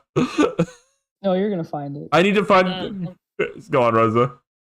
I was gonna ask on. Have you painted your nails before? Me? Yes. Yes, Bessie, all the time. Why? How long does it take for it to dry? Are you using gel? Yeah. Do you have the light to dry it? Oh, girl, it's gonna take a while. It's gonna take a little bit. Maybe I would give it at least 20, 25 minutes. Where the fuck did he say this? I'm gonna be like fucking Elmer and be like, my nails are still wet.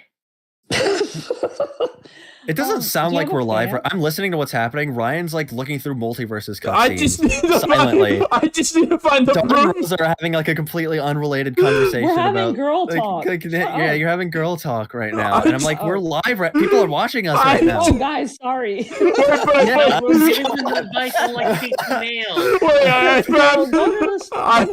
this place and get it done. I found Rain Dog saying, "With all of you here, I think we might be able to save this multiverse." Why did he say that?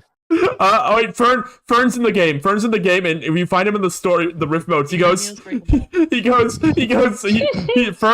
Adventure Time. He goes, "This very good boy figured out how to peek behind the curtain is what. I found the code, and now I can change everything." This heckin' good chonker.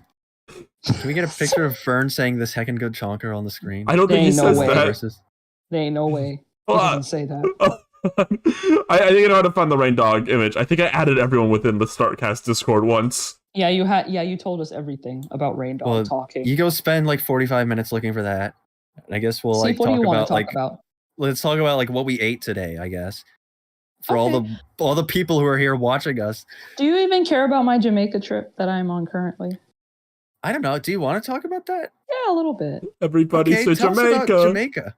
So I've been in Jamaica and they are just doing shit, you know. I saw a small box of Frosted Flakes for $8 because it's imported. But I ended up eating like fried fish and a bunch of fruits. Yeah, it's delicious. Fried fish goes hard in Jamaica. It does. It really does. I assume. I've had Puerto Rican fried fish.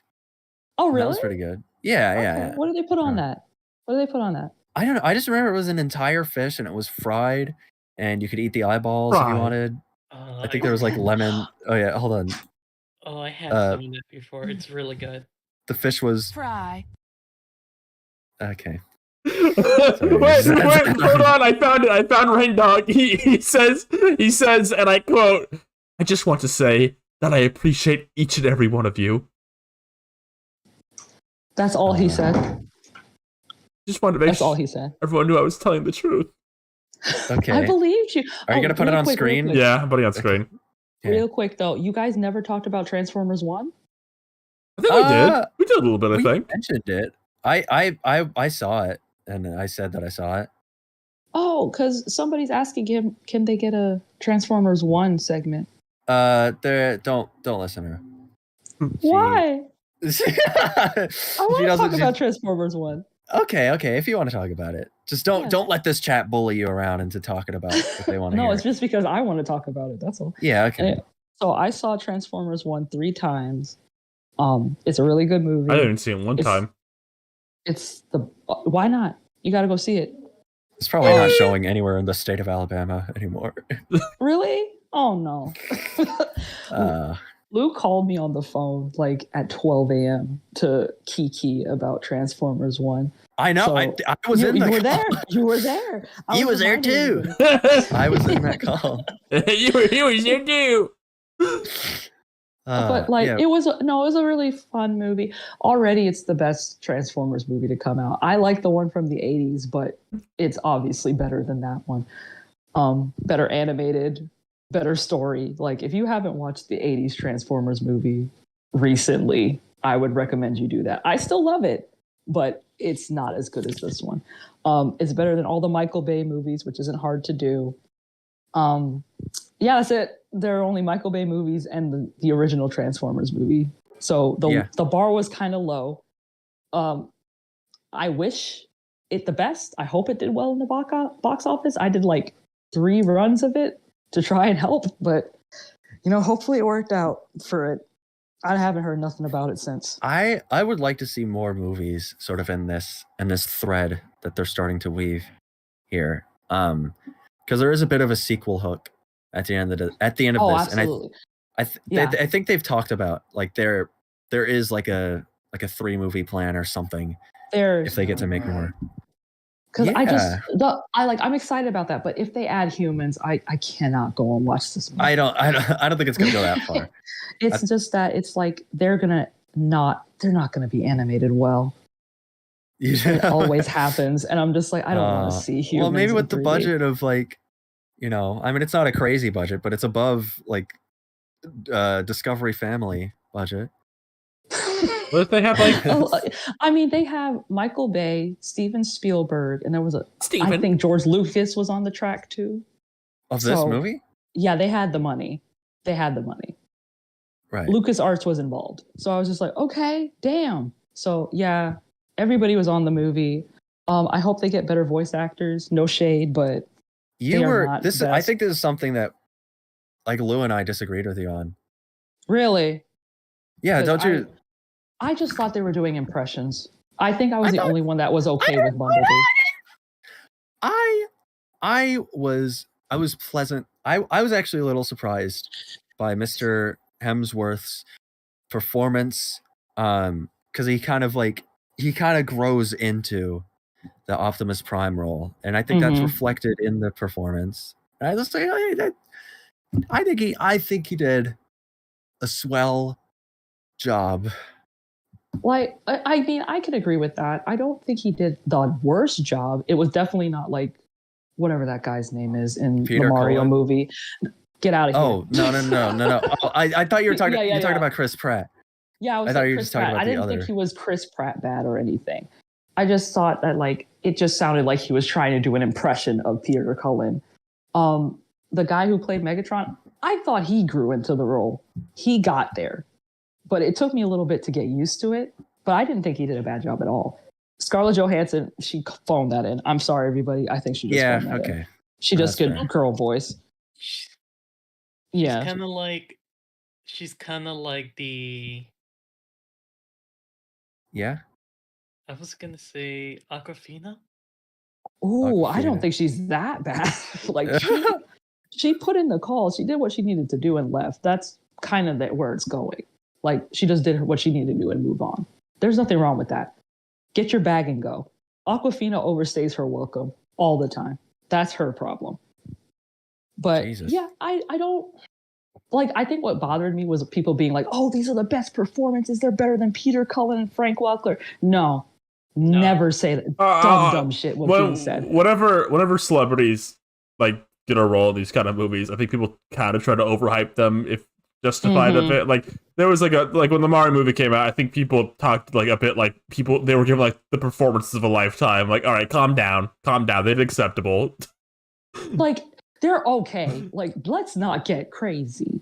Like the reason that Peter Cullen and Frank Welker are good in their roles is because they built those characters. That's why I got a little like heated because I was like, they just sound like they're doing impressions of them. Because Chris Pratt made Charles Martinet proud. Somewhere Charles Martinet is looking down proudly on all of us. My nails are wet. That's great, Rosa. We heard that. Go get a fan, Queenie. Go get a fan. My thing is that I was very passionate about it. Again, love the movie. Really love the movie. I dressed up as King Starscream for the event. Yeah, I had a great time.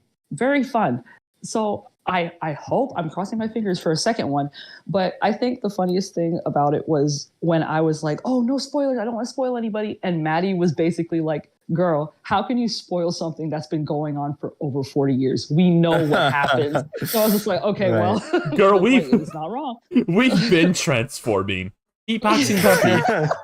It's like, yes, Megatron turned into a Decepticon. Shocking. It's like, okay. Yeah. But no, that's it. Like, I like the movie. I'm glad people watched it and enjoyed it, honestly. The beatbox of Bumblebee. I know you think it's funny.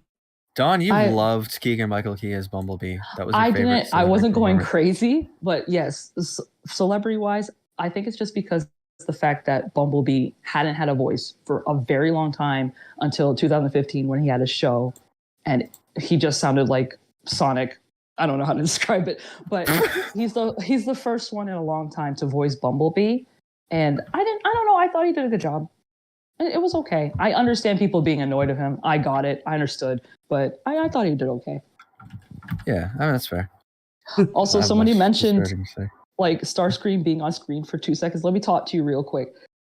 Steve Buscemi, shockingly good as Starscream. Very really good. Top-notch Starscream. Steve Buscemi would be Rosa? What? You're like in a cup as a robot right now. Shit, hold on. But real quick, like, yeah, go ahead, Rosa. Okay, go ahead. I have to turn off my fan. Yeah. Okay. Yeah, no, I'm taking Disney LPD stuff seriously. But no, I feel like Steve Buscemi would like do well in voice acting. I feel like. Oh yeah, like, 100%. Like the years of experience of being an actor and everything else. Mm-hmm. He plays characters. He's not someone who just shows up to play himself. Right, exactly. He did a great job as Randall. That was fun. So when I first heard he was going to be Starscream, I was like, oh, maybe. And then I heard him. Perfect. It's the most perfect Starscream since the original one. Perfect Starscream. Did not see that coming. That's the only one I overhype. Everybody else, I'm like, okay, you showed up. Thanks for showing up. I did not think Megatron was bad, but I'm just like, you showed up. Good job. It was it was a good effort. Okay. Yeah. It's a very modest take. Yeah. But oh well. Yeah, love the movie. Hope you all enjoyed it. Real quick before we move on to topic questions and stuff. Just want to say real quick, happy 8th anniversary to the tweet of Mario peeking out behind the curtain about the NX. That was 8 years ago today. I beg your pardon? The tweet where they were announcing the trailer for the NX and like Mario's peeking out behind the curtain. That was 8 years ago today. Wow. Happy anniversary. That's so crazy. Are you ready to see my new system? Were there any other anniversaries recently? Noteworthy? Oh, I know. These 4 boys will meet. See, do you want to say anything about that? I guess so. I don't know. Oh, now I'm all shy. I have the floor. Oh. I mean, I think a lot of people know that it was my yesterday. Yesterday was my birthday, and it was my 10th year anniversary of being a YouTuber, so to speak. Yay! If you want to call me that. Congratulations! Yeah. You know, I stuck through it. I've been here. Yeah, and I released my 100th video, which I think is my least viewed video ever made. But I was making it for myself. I saw it. I watched it. I saw it too. I also saw it. It hasn't broken 1,000 in 24 hours. Dude, give it a chance. Give it a chance. I just made it for myself because I knew that's what I wanted. The 100th video. And yeah, that's good. But I just want to say tomorrow, at 10 a.m. Pacific. Okay, people, 10 a.m. Okay. I'm going to be live streaming I'm going to live stream myself watching and ranking every single video that I've made on YouTube. Every video. Okay. I'm going to watch them all. Damn. In semi-reverse chronological order. That's over 100 minutes. See, that's crazy. I've calculated it. I think just watching them all is going to take at least 7 hours. No way. Yeah, so I think just add on top of that a couple extra hours because there's going to be some in between fluff and some breaks. I think it's going to be a 10. I'm promoting it as a 10-hour stream, so just be prepared for it to last 10 hours tomorrow. My God, you have to save the Startcast cartoons for when I'm home from work. I don't. Maybe we'll rewatch them when you're off work. We'll have every member of Startcast there in the morning, and you'll be the only one who isn't there. Oh no, that's gonna make me sad. Can you say I'll feel left out?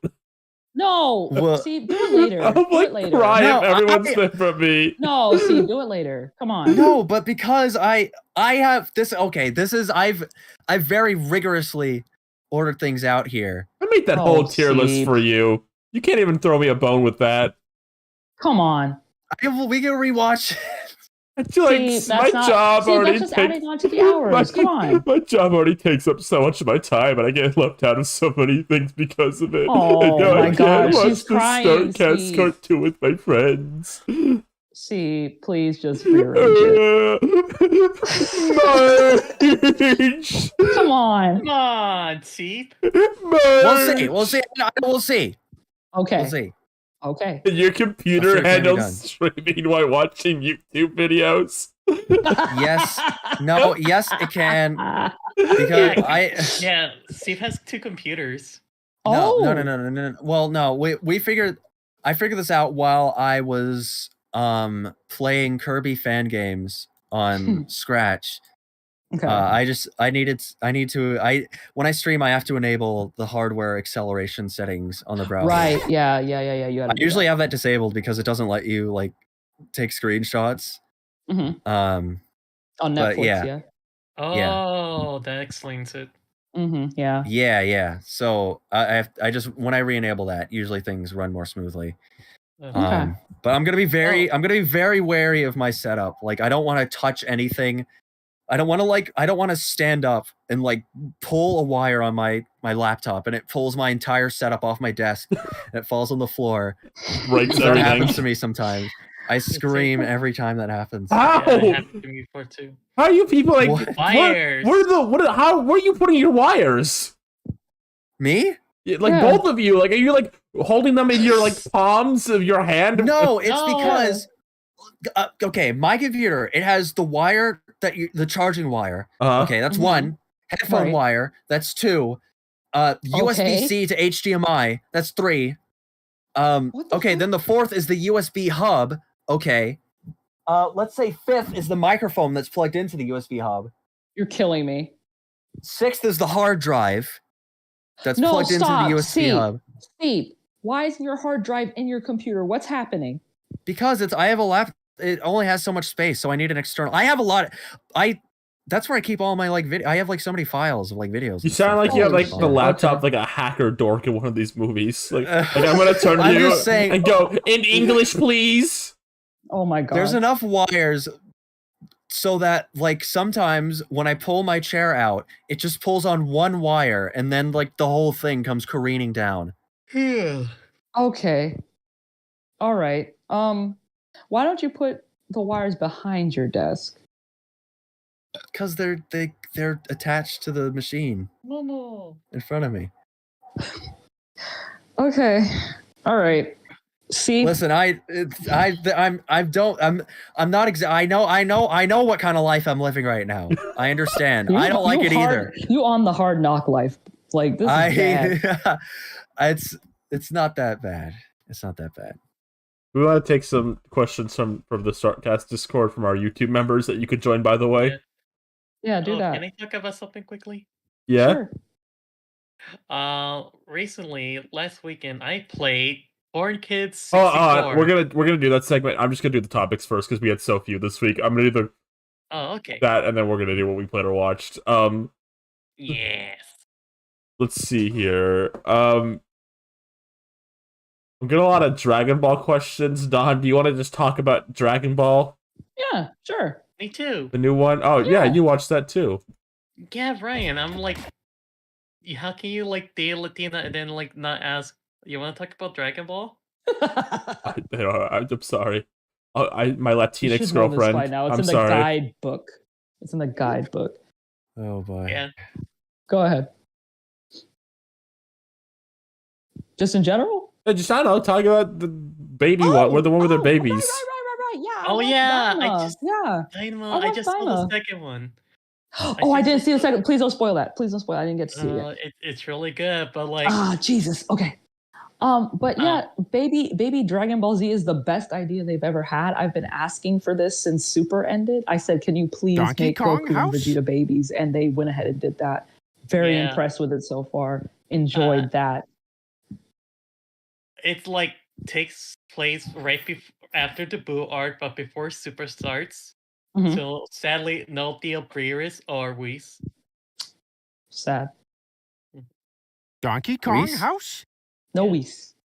No Whis. From Ruby? Yeah. That's awesome, Steve.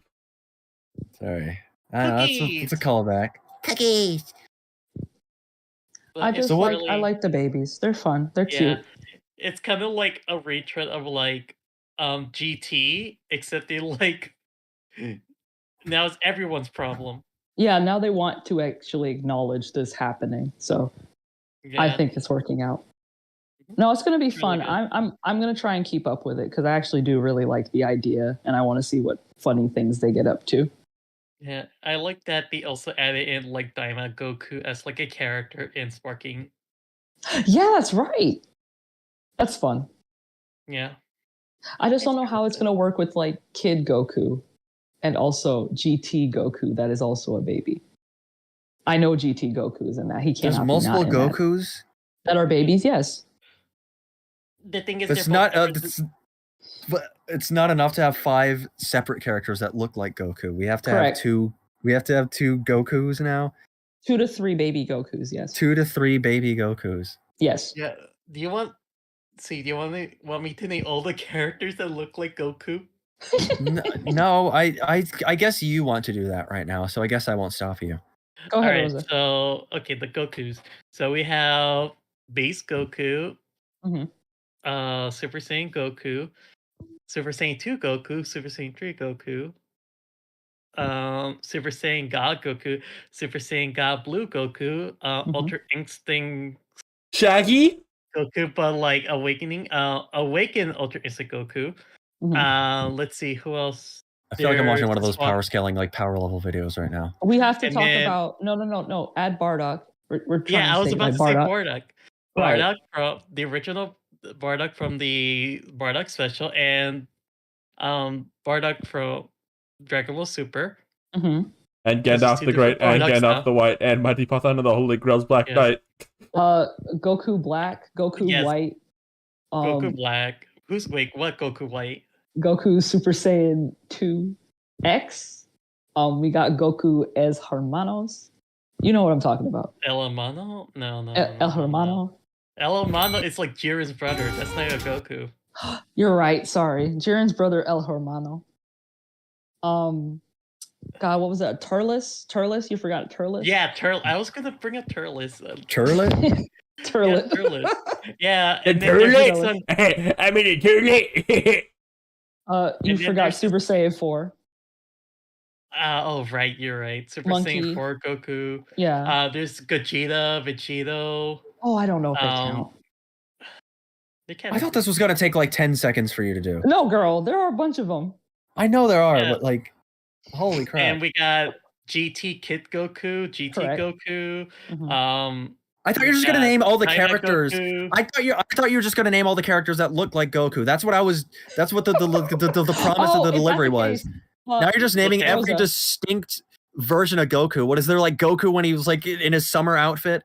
Do I get that too? Yes, Can you mention that? Yes, Goku doing the driving test. Goku him.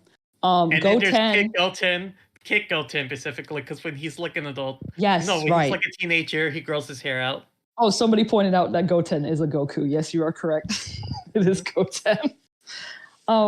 Yeah, there are a lot. Did we mention Bardock too? Yeah, I did. I said Super Dragon Ball Super Bardock.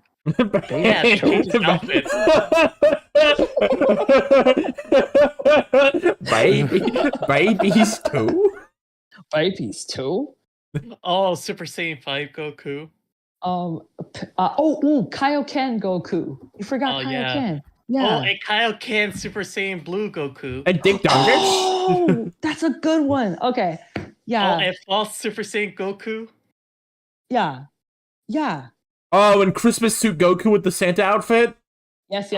Christmas suit Goku. And like Goku from like the Robot Chicken Christmas special. Yep. Ooh, and Goku from Super Smash for the Wii mods. Yeah, and the Wii U mods and the Switch mods. Oh, Goku outside the door.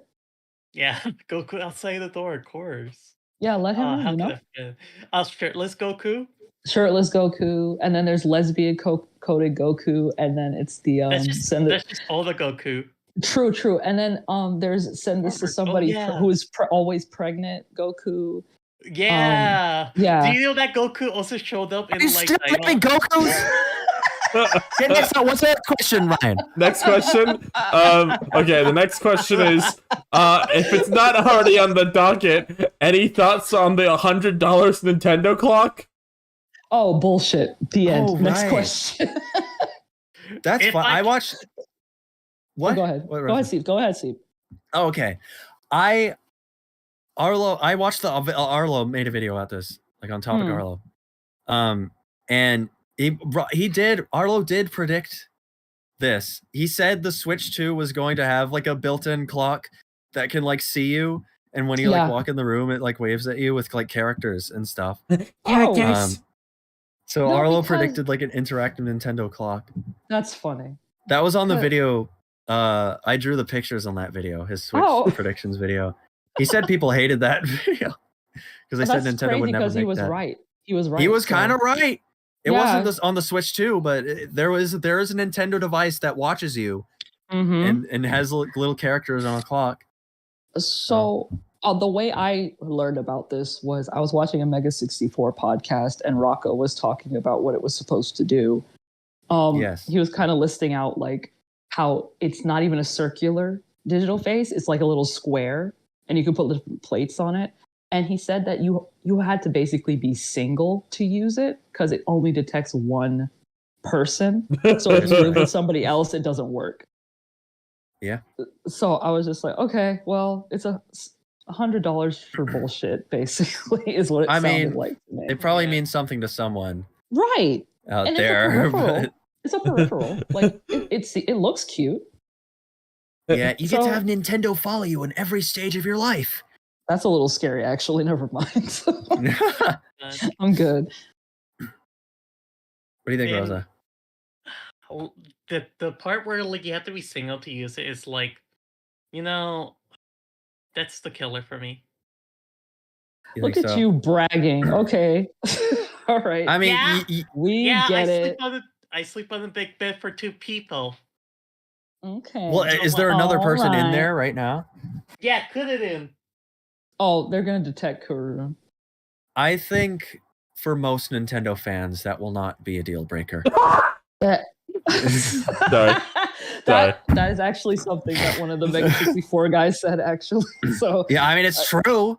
it's true. Your audience of like children and Yeah. men children. Yeah. Wow. I do like. No, they were right. I do like one of the sounds they have for if you're not waking up fast enough is Pikmin drowning. So if you don't Oh get my up, God. if you don't get up and like hit your alarm clock to stop it fast enough, you just hear the noises of Pikmin dying and drowning. Is one of That them. is scary. Arlo Like, brought okay. this up, and I agree. Of Wouldn't course that ruin every video game for you? If you like Yes. heard noises from Pikmin while you were like, if you associate the noise of Pikmin, the music and sound effects of Pikmin Of with like having get to up. wake up in the morning, Yeah. yeah, when like playing the game, that'd give you a heart attack every 10 seconds because that's your That's so brain what- like that's how your brain associates noises. If you hear a That's what noise that I'm wakes thinking, you though. up, That's what I'm thinking though. I was thinking like, oh, what if there was a Sega version of this? Haha. Like I was thinking like if they had the drowning countdown for Sonic, people already hate that noise. So Ooh. that would get you up. Like you're already hating it. So you're just like, shut up. I want to turn that off right now. So it's like Well, you have maybe to put noises that people hate. maybe that's like why Mario crying. Baby maybe- Mario crying. maybe that's why like Pikmin drowning's a good one because it make you like, hey, get up, they're dying. That's true. That's true. It But I wouldn't associate it projects that a with the game. motherly instinct onto your body. Right. But I wouldn't associate with that They game. I should would all- still love Pikmin. I just hate that noise. They should all be like distressing things. Like Mario should go, help me. Me. Oh no. Bowser's going to tear my skin I off. think one of the ones that like Rocco brought up was like they had the sound of like collecting coins in Mario getting progressively louder the longer you let. So that's one where I'd be like, okay, so you never play Mario again. Like, that's a Yeah. weird, like Imagine don't playing do New that. Super Mario Brothers 2 Yeah. when you Mhm. have like the coin distress trigger in your brain. Right. So I'm just like, just use noises that people already hate to wake them up. I Like, guess you're- not yeah. be- only not play be being noises like- that you don't want to hear. Like, everybody hates Navi's going, hey, listen, that would piss me off enough to wake me up. So that's like stuff like that. That makes sense to me. Not regular sounds. I think there should be one for Wario, and he goes, "Time to wake up!" and then it unleashes like a toxic gas into your room. That's just a thermal noise. That would make me so mad. Mad. I remember someone treated like, I'm sleeping with the Nintendo clock, and then I fart, and then I hear a bunch of pigments dying. What the heck? I don't know. I don't know. I think it's too expensive for what it is. Oh, way too. $60. $60 would have been fair. I would have accepted that. That's probably what they want.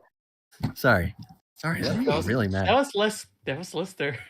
Get Lester the heck out of here. We're doing a sub-3 episode. We don't have time for Lester. Oh my god! The freaking Invisibles. Oh my god. Whatever. Yeah, Alarmo. Okay. Good in concept. Wish it was on a phone. Next. Get me out of here! They're going to kill me! Oh no! Hey, is that supposed to be Mario? Yeah. Watch me sleep through that. Watch me. Wow! Wait, what if it was Bowser though? He's like, they're gonna get me for my crimes. That will wake me up. If Birdo is like, the Mario Brothers are being mean to me. Birdo has to literally just be in there being like, wah, wah, wah, wah. I will wake up. I will say, oh girl, I got you. Oh no! Nobody else. I don't care about anybody else. King Bo is going to kill me if you don't hit the alarm clock. Oh no! Bowser's going to kidnap me and use my skin for his magic potions. I'm sleep. If you don't wake me up. For Peach? I'm sleep. Yep. Z. Does Dawn hate a woman? She is not my princess. She's a vulnerable white woman. You need to sympathize with her. Grow up. Get me out of here. Grow up. No. The alarm clock was Peach going, the image of innocence. Save me, Mario. Oh, that's what threw me off that song. That's why I'm like, no more Peach. Shut up. You messing up, Peach. What the heck? What Peach? Maybe that's why Nintendo took that down. It was damaging their brand. Oh, for real? They took it down? No. Genuinely.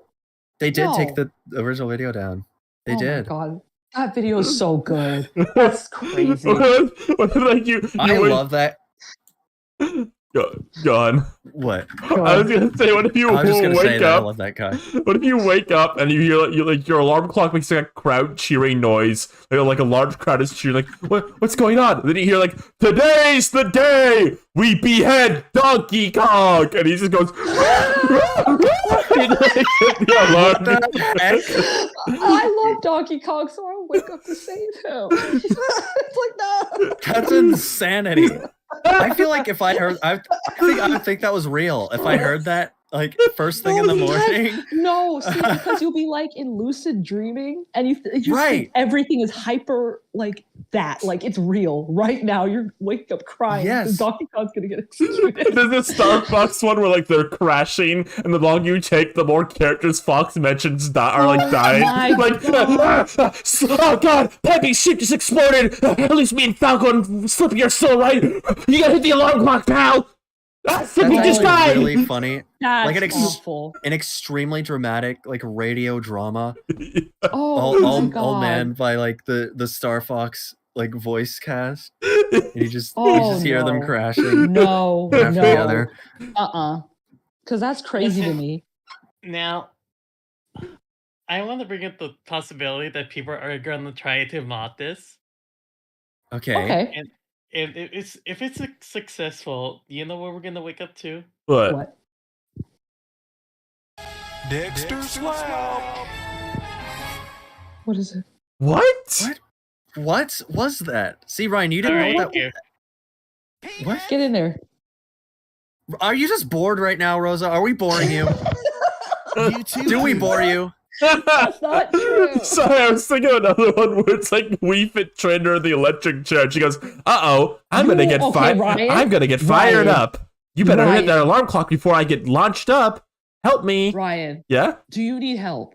Are you okay? I'm just thinking. Why are you bringing this up? We're talking about Nintendo characters for babies getting tortured. I just think the idea of like the Nintendo alarm clock being like really distressing. So you rush to like wake up so Pikachu doesn't get like chopped in half. Oh wow! Wait till you wake up, and it's like Maya's in the chair. Please help! Oh, I'm asleep. You get like a call from King DDD. Yeah, I need your help. They got Kirby, and they're skinning him alive. They're skinning him alive right now, and I need you to press that damn alarm clock to save him. Stop, because I would save Kirby immediately. I would get up, go save Kirby. That's crazy. That's crazy. Oh, they can do crossover ones like Sonic's like, uh-oh, guys, looks like I'm drowning as we speak. If you hit that damn alarm clock, a boat will save me. Just play the music. That's what I'm saying. But you need to know he's drowning. Like, he needs to talk to you. He needs to tell me before he jumps into the water, is what you're telling me. Yeah. He's in the process of drowning. He's not completely submerged yet. He's like, hey guys, I'm drowning. Oh no, help me. It's me, Arlo. They're putting me in water. Help. If there was an Arlo one, I would get up. I would make sure he's okay. The Cubo shut down. That is what this is. I don't know. Hey guys. Hey guys, it's me, Joker from Persona 5. The cops are after us, and we'll be on death row if they catch us. Can you hit their alarm clock to help us get away? I'm just imagining. I'm just imagining just like a generalized like children's like fun alarm clock, it's marketed as like a fun alarm clock for kids, and it's all like Marvel shoes. Well, I'm thinking more like Spider-Man and Rosa. It's just, what are you doing, Rosa? You're going through every sound in your soundboard. Girl. That was my Doug Walker alarm. Boomer was saved. I got up and Boomer was saved. I'm just imagining a children's alarm clock, and you bring it home, and that's what it's doing. Like if you snooze too many times, like Spider-Man. At first, it's like, okay, Spider-Man's swinging through the city. It's like, hey, web slinger, it's time to get up and start your day. Doc Ock's got a nefarious plan, and we got to stop it. Come on. But as it goes on, he's like kind of like, oh, I really need your help out there. If you could just wake up and come on and save your Spidey friend, and we could do this together. And the longer that you don't answer his calls, he's like gets into more and more peril. And the last one is him.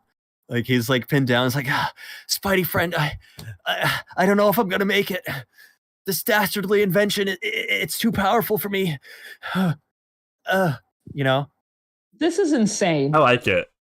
No, I think that'd be really fun. This is insane. That's actually a problem. That's the SpongeBob one where it's like, Patrick's like, you need help! SpongeBob's been kidnapped by Plankton, and he's gonna kill him! Shut up. Because you know that you guys sound like those videos that the kids watch in your in the late 2000s where it's like Elsa's pregnant or some shit. Like it just sounds like that. This is not pregnant Elsa. This is Elsa pregnant, like core. I got an idea for I got an idea for alarm. Yeah? Okay. I should have said, if you play another soundboard sound, you're never going on this show again. You don't run this show. Nick, enough. Hey, you don't run this show. Not like, hey, Nick Tillermay, I said you run this show, but that's not true. When did you say that? Nintendo said that? Yeah, he said that in the panel. He said, oh yeah. You still held on. That was like 2 years ago. Yeah, I'm calling you out, Nintendo. Come and fight me. What if there was the Phineas? Don't do that. Don't do that. The Phineas and Ferb one. Phineas like, sleepyhead. If you don't wake up, this one really good. Yeah, if you don't wake up, Candace is gonna get. We're gonna get busted by Candace and sent to like reassignment camp and have our brains rewired to become good boys. No, better wake up. No, stop, Ryan. Yeah? This is an implication that they know that Candace is snitching on them and care. They do not care that Candace snitches on them. It's too upsetting for you. They never care. Maybe it should catch them off guard. And that's like the twist. The alarm clock has like a twist, like a plot twist. And then they get busted. and then it like ends with them. If you snooze like 8 times, it ends with them like on the chair with like the brain reassignment device. Uh-oh. And you hear them. It's like, I don't know how we're gonna get out of this one. Maybe if you wake up right now. And then it like electrocutes them. And this is proving every day that we are not in the same generation. This is horrifying to me. Do you think this is a generational thing? Yeah. You're not like 15 years older than us. Come on. I'm 10 years older than you. Oh wait, I got one. This is the Mickey Mouse Clubhouse one, and the clock is shaped like Mickey Mouse Clubhouse, so it's like awesome. And then like Goofy's like, oh guys, the clubhouse went back to normal, like underground, and Mickey's still in there. If we don't help him, he'll starve to death down there. Better wake up and help Mick. Nope, I will just go right to sleep. If you don't wake up fast enough, Goofy informs you, Mick's dead. Can you do a Kingdom Hearts one instead with Goofy also in it? I don't know. Yeah, Ryan, could you make up a new one, a new scenario with a different, like a whole new fresh punchline? Looks like the darkness is consuming Sora unless you hit that wacky bell button on your clock. That one works. That works. That's great. That's great. Okay, I got a question that will transition us into our final segment where we talk about what we watched or play this week. Sure, okay. Rosa, no more toys. No more. Stop. Stop playing with your toys and engage with us. Yeah, talk to us. Okay, well. Okay. Somebody just wanted to know, like, if I talked about Mario Party Jamboree, and like I'll use that to discuss like how just like getting to what we watched play this week because I played Mario Party. Oh my god. Yeah? I'm excited about it. I really, really want that game. It's really good. It's a really good Mario Party. I do have to say though, my immediate thought with it is you could unlock Pauline and Ninja in that game before you even touch a board. Really? And it makes me wonder why they even made them unlockable. I have to wonder. I unlocked them. So wait. So let's step back a little bit. How does it work? So like, if you see them on the menu and click on them, you unlock them. That's how you unlock them, and they're always on the menu. I unlocked them within 5 minutes of starting the game. Both of them. Wow. Okay. I just want. Are there unlockables? Yeah, you can unlock the boards. You unlock the boards by playing the game. So, no characters though. No, those are the only 2 characters you can unlock. Those are the only 2 unlockable characters, and that's how you unlock them. That is weird. Okay, so do they tell you or inform you? Hey, click on them or touch, like poke them. They're glowing. Do they inform you? They're like super glowing. Like they have much like glowing glitter around them. So like you'll know to click on them. That's really funny, actually. There's gonna be at least one kid who grows up their whole life like stressing out so much on like how do I unlock Pauline and Ninja. Yeah. And then when they find out, they're gonna be like, oh, the game didn't tell me. The game didn't tell me to do that. How was I supposed to know to click on them? Well, sorry, Aaron Hansen Jr. Exactly. Yeah, but that's crazy though. But otherwise, yeah, it's maybe the Mario Party with the most things ever. It's got 7 boards, it's got like 50 items and 22 characters. And Birdo's in it. I want to play it so bad. You can see it. So Diddy Kong is not playable in the game, but there's this mini game where the toads like roll around on their balls. And like, there's a stock Diddy Kong render on the balls sometimes, and that's its only appearance in the game. He's not playable? No. He's not even unlockable? No. Do you think they added that after Tommy's tweet? I want to believe they did. Like after they saw that Diddy was trending for like a week straight, they decided, oh shoot, we really got to address this. I'm obsessed with that. That's good. But all the new mini games are pretty solid. I'm surprised they're this far and they're still thinking of new ones we haven't seen before. Real quick, I'm raising my hand. Okay. Is there a story mode? There's a single player mode. It's like you help set up the party. It's like cute. Do you pick like your character, or are you playing as Mario? You could be Don. You could be Birdo in that mode. Is she cute in it? This is all I care about. Is she cute? She's pretty cute. She has fun. Oh, yay. Yeah. Aiden told me that she goes to the mall and shops. You can. Yes, there's a mall board, and we played it on stream, and I lost. And Dynamo was really mean to me for no reason. You can check. I'm sorry that happened to you. I will watch that later, but I'm sorry that happened. You can check my Twitter. I posted some clips from that stream. I had a bit of a meltdown. Don't worry about it. Oh, like every time we play Mario Party? No, but this one was worse. I was actually like upset and crying and screaming. Oh my god.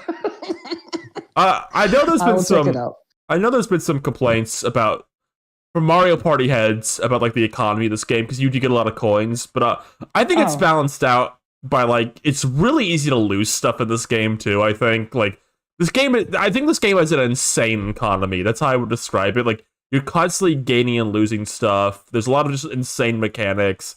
I think it's balanced out by the fact there's just like it's easy to fall behind even if you're getting a lot of stuff is how I would put it. Okay. Which I think is more interesting. I think people sometimes don't like stuff being different from like the thing they played as a kid. And I could see like, if you liked Mario Party like 2 through like 7 or whatever, like you're not gonna like that it's not like that. But I think it's a different kind of balance, and I think it's fun in its own way. The Jamboree buddies are total bullshit. You have to play like a 2-minute long mini game to get them, and then you could buy 2 stars if you have them. But if someone walks into you like on the board, they just take your Jamboree buddy. So you could just finish the 2-minute mini game, like work your ass off to get them, and then Dynamo could come from behind you and take Luigi and get like 20 spaces ahead of you. Why is Dynamo's name coming up? You're so mad. Don't worry about it. You're so salty. You're angry. No, I like it though. Are you angry? Are you furries? But I like it. It's kind of bullshit. I think Mario Party's more fun when it's just kind of bullshit. I think this game's got a lot of like bullshit potential in it, which I think is fun. I would have honestly, Ryan, I would have loved to play this game with you when I was in Alabama. This would have been so much fun. Yes, this would have been so much fun. Is it better than Alan the Alien? Like better than Alan the Alien, yes. Oh my god. No, I am looking for. I'm gonna try and get it soon because I really do want to play. Well, one more thing about the game. The retro content in this game's been interesting. They have 2 old boards and a few old mini games, and there's a part of me that wonders if that was an active development choice or if they just had these left over from the last game. Like they started to work on them and couldn't give it in time to like just save for the next game, or that's gonna be something, really? or that's something they're gonna be doing going forward just permanently. I'm a little curious about that. If like it was a conscious decision or just like a circumstantial decision. Also, one more thing with the retro content. Okay, one more. They ruined Platform Peril. I don't like what they did to it. Which one is that?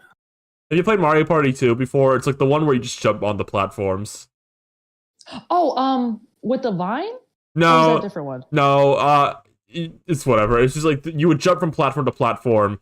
Mm-hmm. Now they made all the platforms really big with really small gaps, and it's a coin collecting minigame instead. And I don't know why. And I don't know why they did that. I think it's a bit. They made it easier, basically. Yeah, it's kind of a nothing game now, unfortunately. Oh, it's for babies. I mean, it's a coin collector. Ja, it's for babies now. Like all of Mario Party. Well, okay, it sounds super fun. Yeah. Rosa, you had something you want to talk about? I was gonna say it seems like it'd be more practical to also bring like older mini games to help like boost up the counts. The count. The count. Stop the count. Stop the count. Who is that? Who is that? Laughing Kamala is cheating. Laughing Kamala has cheated at the latest game of Mario Party Jamboree. Enough. And, Rosa, talk about asking. Oh, the chat is asking for more images. Okay. Yeah. Let me find what you could add in. What do they want more images? Is there not enough? Don't listen to Rosa real quick. Can you go ahead and put a Birdo image on the screen, please? Birdo shopping. Rosa, can you talk about what you watched to play this week? Yes, please, Rosa. Go ahead. Yeah, of course. So last weekend I played through Corn Kids 64. Okay. It's basically you play as a goat. Oh, is it the goat? Is the goat at catching? That's why he's the goat. Is he the goat at catching animals or whatever? No. Sorry, the Rosa. goat at rescuing lost animals is a pig. Rosa. It's Xander. Xander. Yeah, Xander. Well, yeah, you play as Xander, who's also a goat. The goat. That's not the character's name, though. Right? No. You're referring to our friend Xander, who's been on this show. Our Canadian friend, our one Canadian friend. I'm pretty sure you had 2 Canadian friends. 2 Canadians? Beat is Canadian. Girl, it wasn't Xander. Oh, Beat is Canadian. Yeah. Oh, okay. All right, Rosie, talk about Corn Kids. I'm sorry we keep interrupting you. Yeah. No. Okay, so it's a really fun game. I really love it's basically it is like 1-to-1 what like people what the N64 era game would look like, play like and sound like. It's definitely like if the N64 kept going and had like this expansion, then definitely this is how what it looked like. It's really fun. It's like if Conker Bad Fur Day was like good. You think so? That's an assumption. Well, I mean, is there any cheeky British humor in the game?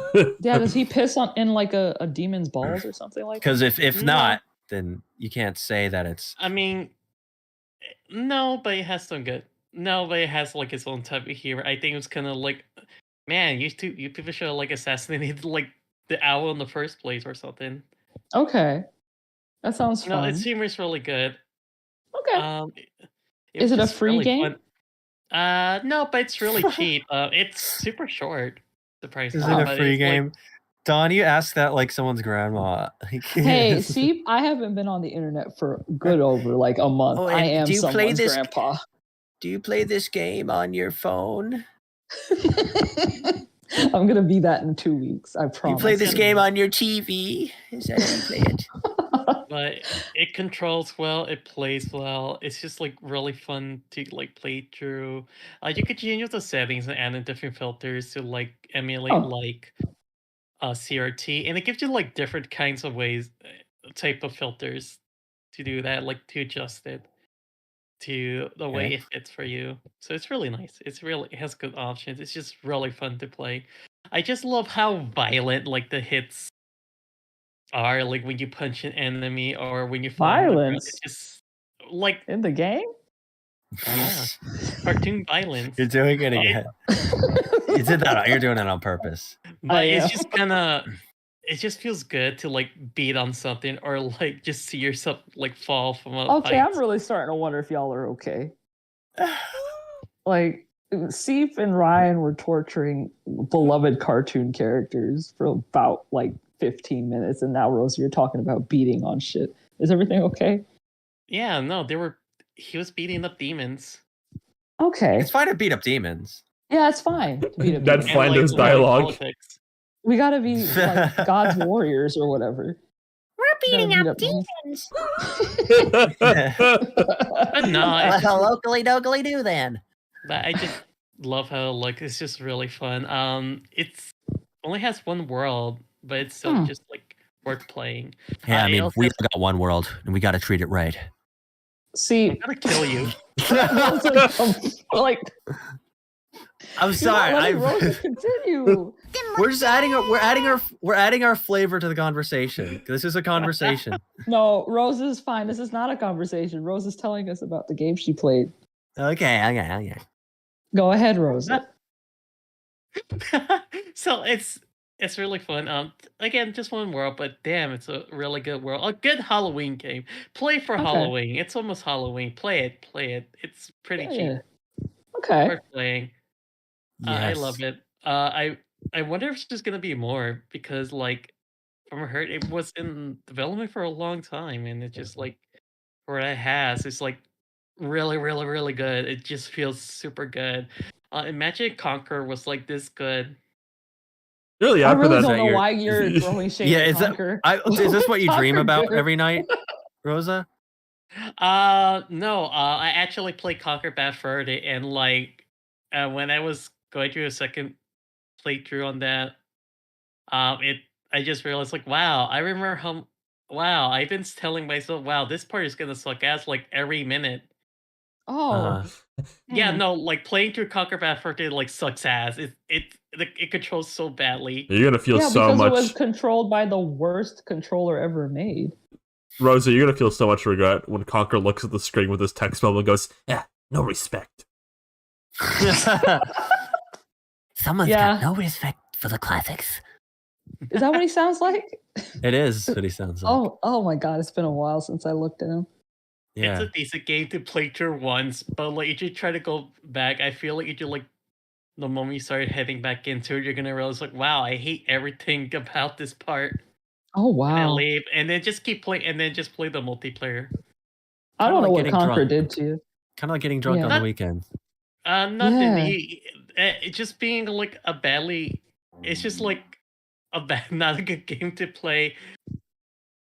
No, I understand. I get It's it. not a fun game. It stops being a fun game after the first playthrough. He Conker already lost when Sly Cooper walked in, so it's fine. Of course, no. Sly Yeah. Cooper is better. Oh, Play the 100%. first 3 Sly Cooper games. Murray's like bisexual. 100%. All right. 200%. The big Don't hippo, worry. the hippo guy. He's bisexual. Yes, he is. Yes. I didn't know that about him. Yeah. It's very fun and cute. Love that. Actually, fun trivia. Apparently, when the voice actor for Murray was like auditioning, it says he's like experimenting. What? Okay. The hippo from so- Sly Cooper is experimenting. Yeah, on the Like on description for Murray, it says that On he was gadgets and experimenting. stuff, right? No, On men? sexuality, experimenting. Yeah, amen. Yeah. So like he said, he went for like a more stereotypically gay voice, but then it's kind of changed a little bit, and it's just like went to the current how we know now, the Murray. I think it's really funny, Rosa, because anybody would think you're lying, but I've actually seen this interview and I know exactly what you're talking about. I know exactly what you're talking about.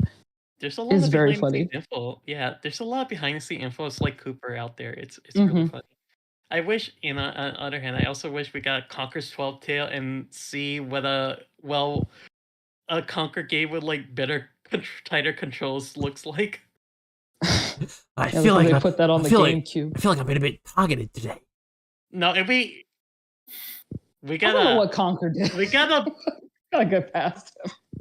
Gotta get past him. I dare you to play like Conker's Bad Fur Day and tell me if it's like a fun game to play. Hey, Rosa, I'm on your side. Rosa, you're gonna feel so much regret when I make my like YouTube thumbnail and like I look miserable in the thumbnail. It's called I played Conker's Bad Fur Day in one sitting. You know what I mean? Oh, no. Yeah. Hour 1, hour 1000. It's like a before and after image of your face. Yeah. Ryan. Yeah. Didn't you you started streaming, so why don't you go down that? I don't want to play Conker's Bad Fur Day. I don't care. Yeah, about boot up Project. You can't work Dolphin, so just boot up Project 64 and try that out. See if that does better. Yeah, try it out. Play Conker's Bad Fur Day. She's gonna have to. She's gonna have to like censor like the COD part. She's gonna have to do a lot. Is that in the? Is that what is it? Is like incidental nudity? I don't know if you know what's in the game. I don't know what the rules are exactly. Incidental nudity. Well, they have different rules for like you can't have your avatar be naked, but if someone's naked in the game, I think there's like different like rule sets there. I survived the most inappropriate N64 game. That's a good title. Oh my god, Rosa, is that all for the game that you played? Yeah, Conker's Bad Fur Day. 64. Oh, yeah, Conker and the Corn Kid 64. Yeah. Yeah, if you want me to review Conker's Bad Fur Day, it's a really fun first playthrough. It's a technical marvel for what they managed to like put into this game, and the aesthetic, the texturing, and the world aesthetic.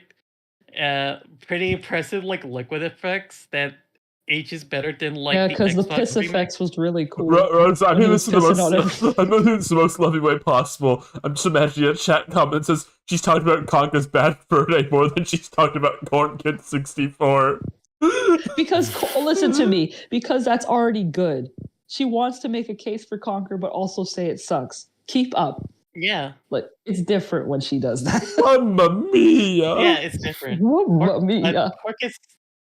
Gokus 64 is really good. It's really fun. Nice soundtrack. It has like good liquids effects that reminded me of Conker's Bad Fur Day. Yeah, the piss part. Yeah. Yeah, they need more like more weird liquid graphics going on in Corn Kids in the next one. The graphics. Bugs. Yeah, I the just graphics. Bugs, have you seen the graphics on this Conker's Bad Fur Day? I don't know which character that was. That was scary. The graphics. The graphics. The graphics. That's what it's all about. But yeah. Thank you, Raining Ketchup. Play Conker for the Seth MacFarlane mouse comment. Holy shit, Noah! There he is. That's our friend Noah. Oh, hey. Play Anton Blast, the demo. I'm gonna play it and then mod it. The funniest mod ever. Oh, yo, what up? The Anton Blast demo is out. That's right. I'm gonna add in the Precure mod to Anton Blast. Just you watch, chat. It'll be right up there with the Tex Avery mod. I think the Tex Avery. It sounds awesome. I think Tex Avery's just in the game. Yeah. You think so? No, it's like one of the combo phrases. Is that true? Yeah, one of them's like wacky. It's like I believe that. It's the wacky old Tex Avery like logo, wacky. Donna, Seep, did you watch or play anything this week? Seep, do you want to go first? Or I need to think of something. Hold on. I'll do it then. I'm gonna need a moment to think about this. Like I said earlier, I've been basically off Twitter. I've been off everything. I've been kind of like focusing my mind. So I've been really getting into like professional wrestling again. And boy, I'm just doing shit, man. Which network? The AEW? No. I'm trying to get into AEW, but I've actually just been watching old WWE stuff. Since Vince McMahon basically died, I've been like poking my head back in, see what's going on. Apparently it's going great without him. So I'm kind of like hoping for the best for them, hoping they're doing well. I watched a lot of stuff about AEW where they're like very queer accepting, very cool people. So I'm going to see if I can jump into that. But otherwise I've just been, like making up like wrestler names for myself and making up wrestler characters and doing all that stuff by myself. It's been fun. I like being alone on the internet. It's been good. That's good. I've been healing. It's a great way to live. Yeah, it's really nice. Everybody should try it like for a month. Just don't be on anything for a little bit. Unplug. Don't go on your fandoms. Don't interact with the toxic Super Mario Brothers fandom. You shouldn't even know that there is a toxic Super Mario Brothers fandom. You're right. That's kind of why. I got a tweet. Because I've been off. Oh, go ahead. I was gonna say related to that. I got a tweet on my For You page that was like, "What's the worst ship?" And it was like someone quote to like Bowser and Luigi, and always talking about like toxic it was. I'm like, all right, everyone, we gotta calm down. That's what I'm saying. We gotta calm down. We gotta like it's like if someone quote retweeted like Pete and Goofy and said it was toxic. We gotta calm down a minute. This is what I'm talking about. When you unplug, when you just focus on yourself for a month, you never have to see that again. And then you come back, and then you're like, "Man, we are just arguing about bullshit." I will say, none of this matters. The conclusion I've reached about Twitter is that when you remove the For You page, at least for me, like it becomes like a 90% better. But the hard thing about mobile is you can't remove it. Like I have an extension on web that gets rid of the For You page, so I'm free from it there. And I have no problem browsing Twitter.com on my web page, but when I get like my phone, it defaults to the For You page. Like, all right, what Sonic discourse are you gonna see in the first 3 tweets? Because you always will. That's the thing.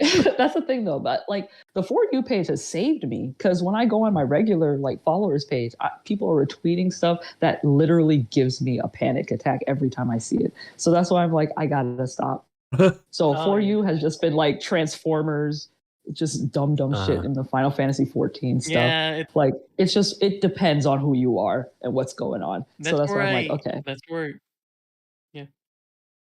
Good. What? I was gonna say that's where I like find like sexy art of like beautiful Toho woman.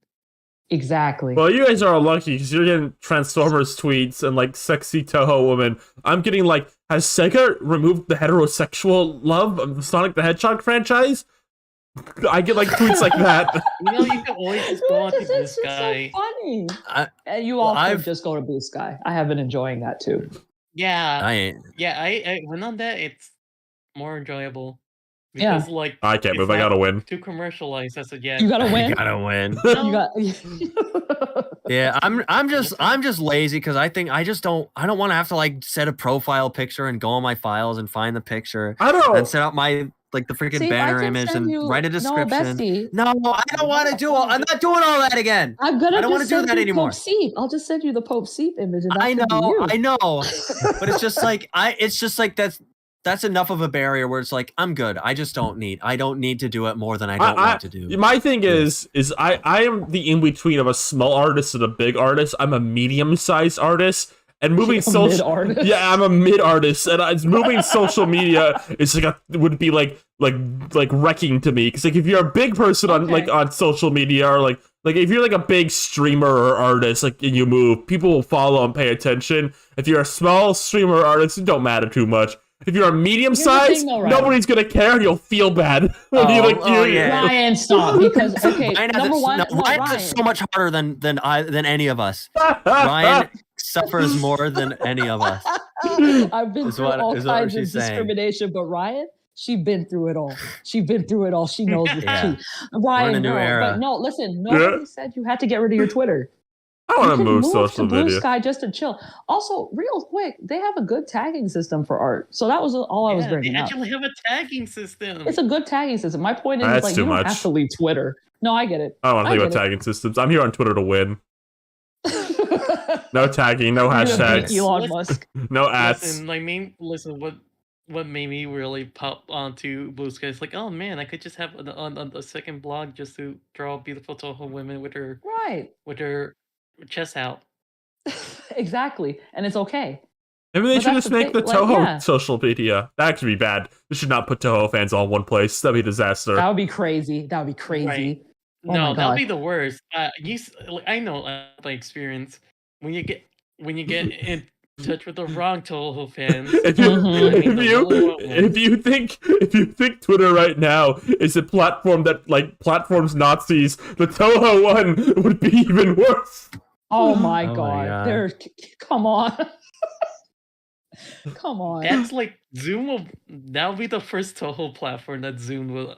Okay, that'll be like a natural Toho platform that Zoom would like. I do not agree with this. Who the hell are all of you? Why are you like this? No. But my point is, just detox. Do what you want to do. Come back when you're ready. I agree. I think more people. I think it's very easy to get addicted to social media, and I think sometimes, unfortunately, when you're like me, sometimes you need a bit if you want people to watch your streams and shit. So it's hard to just be like, I'm not going to use it anymore because I kind of need people to know I'm streaming and stuff. No, you can use it like that one Griffin boy. Griffin McElroy? Yes. Well, yes, ma'am. Well, he left because he didn't even need it anymore. Yeah, true. But also, what he was doing for a while was just like, "Hey, I'm streaming. Hey, I'm streaming." That was it. I thought about just deleting. Just eat a couple of amiibos. I think the most important thing I think I need to say about Twitter, and I think it's an important thing to know, people on that site like to just be mad, and that's not even a joke. I think people on Twitter just like being mad about something, even if it's not right. And I'm not even talking about important things, be mad about political stuff, obviously. Right. Yes, yes. I think people like to be mad about stuff that doesn't matter, just because they like to be mad about it. They like to, if something is misinformation or wrong about something, they still just want to be mad about it anyway. And I think it's really easy to fall into that loop and get your epic quote retweet in. And sometimes you just gotta sit back, does this matter at all? Do I need to win at this? Does it matter even a little bit? And I think once you really sink that in, when you don't have to know about every single piece of discourse happening on the site, and you don't need to comment on all of it, I think when you take that deep breath, it don't matter too much. Just post your pictures on twitter.com. You're right. To be honest, I am semi on Twitter still, but it's more I just post some stuff and I leave. I don't even scroll anymore because it is just people being mad and angry. Yeah, if people just want to be a hater, just be a hater for 1 second and then move on. Be like Conkers, you bringing this dude up. He's sitting in the back of the room. He's in the back of the room just looking at you, wondering, why is she bringing me up? Why is my name in her mouth? See how I'm in it? You see, talking about him too much. Don, I don't really talking about him too much. Don, I don't really scroll either. Pick a game or pull the bullet. Don, I don't even scroll that much either. I just tweet kill himself. I just tweet about like The Simpsons now, like all day on my side account. That's like all I do. I love that for you. I just tweet about The Simpsons. All I do now is like talk and tweet and think about The Simpsons. Like that's my like 90% of my personality now. Is like I just like Simpsons, like American Dad. Yeah, all I do right now is like watch The Simpsons and American Dad. I've like reached that point in my life. For you, though. I love that for you though. That's good. Hey, see, so we can see real quick. We're like 2 hours and 29 minutes. Say what you watched or played in 30 seconds. You gotta be kidding. Thanks. Go ahead, Seep. I watched the Lego Pharrell movie. Okay, never mind. You get a bit more time. Talk about this more. Talk about it. Yeah. I watched this sometime last. I did it in a double feature. I also watched the movie Look Back by oh my god, the guy who made Chainsaw Man. Really? Insane double feature. Yes. Okay. Wow. I know. Both of them made me cry, which was. Oh. I don't always cry during movies. I really don't. I have heard that a lot about the second one you mentioned, not the Pharrell one though. Look Back, not the Pharrell movie. No, I wasn't expecting. Why, though? I mean, the Pharrell. I guess maybe Look Back kind of like brought down my walls a little bit. Like I watched it right after. But they're both like kind of. They're not similar movies really, but they kind of cover tangential topics. You know, the perspective of like an artist creating stuff or whatever, and they both have some kind of message that they want to convey about that. But no, yeah. This was we talked about the Lego Pharrell movie when it was announced, just because it was a very peculiar announcement. Right. Apparently the story is like Pharrell just says like he wanted to just make his like documentary movie in like the Lego animation style. And I guess he's rich enough and he's got a good enough relationship with Universal. I mean, you know, that he's able to get this to happen. So yeah. So this is the first Lego movie since Warner Brothers gave the rights to Universal, which is interesting. And it's very different. I would not really compare it to any of the other Lego movies. It's very much. It's very much like a documentary with some like biopic elements. Like there's some like fictionalized sequences in there, but there's a lot of like a lot of the audio is just voiceover from interviews, sitting down with a lot of the people. Like there's Pharrell, there's his wife, there's a lot of other musicians and stuff. Snoop Dogg of Doggyland. Snoop Dogg does have his own little sequence in there. Isn't Dre Dr. Dre? I'd have to look up. I'm honestly not like super privy on a lot of the stuff that they go over in this. Like a lot of this was new to me. Okay. But you can look up everyone you're who's, just catching who's up. in the movie. You're just catching up. Yeah, I just want like I kind of come at it for more. I'm more versed on the Lego side of things, honestly. Do they talk about Lego at all, or is he just in a like the way I was thinking it was? It's just like they treated Lego as an art style. You know? I mean, yeah, that's basically what it is. There's a few interesting things they do. Something I mentioned when they first announced this that's pretty clear. It's not as dedicated to like if you compare it to the other Lego movies, just in terms of the style, right. It is definitely more like notably like CGI. It's a little less detailed on a painstaking level, but they do some creative things, I think, with the fact that it's in the Lego style. Like, I think probably the most noteworthy thing is the way they represent beats. Like, because Pharrell's like making beats, he's a producer, of course. Yeah. The way they like visually represent that, they use like they have them represented as these like colorful like tiny Lego pieces that are put together in like interesting shapes, and when the music is playing, they're like animated and glowing. It's kind of hard to it's kind of hard to explain exactly, but and I think that was part of that was he talked about what's that thing called where you can like see sound? Oh God, what is synesthesia? That is that what it's called? Wait, that is actually it. Yes. Okay, yeah. So it kind of ties into that. It's kind of how they choose to like depict his synesthesia. There's a lot of like creative sequences about that.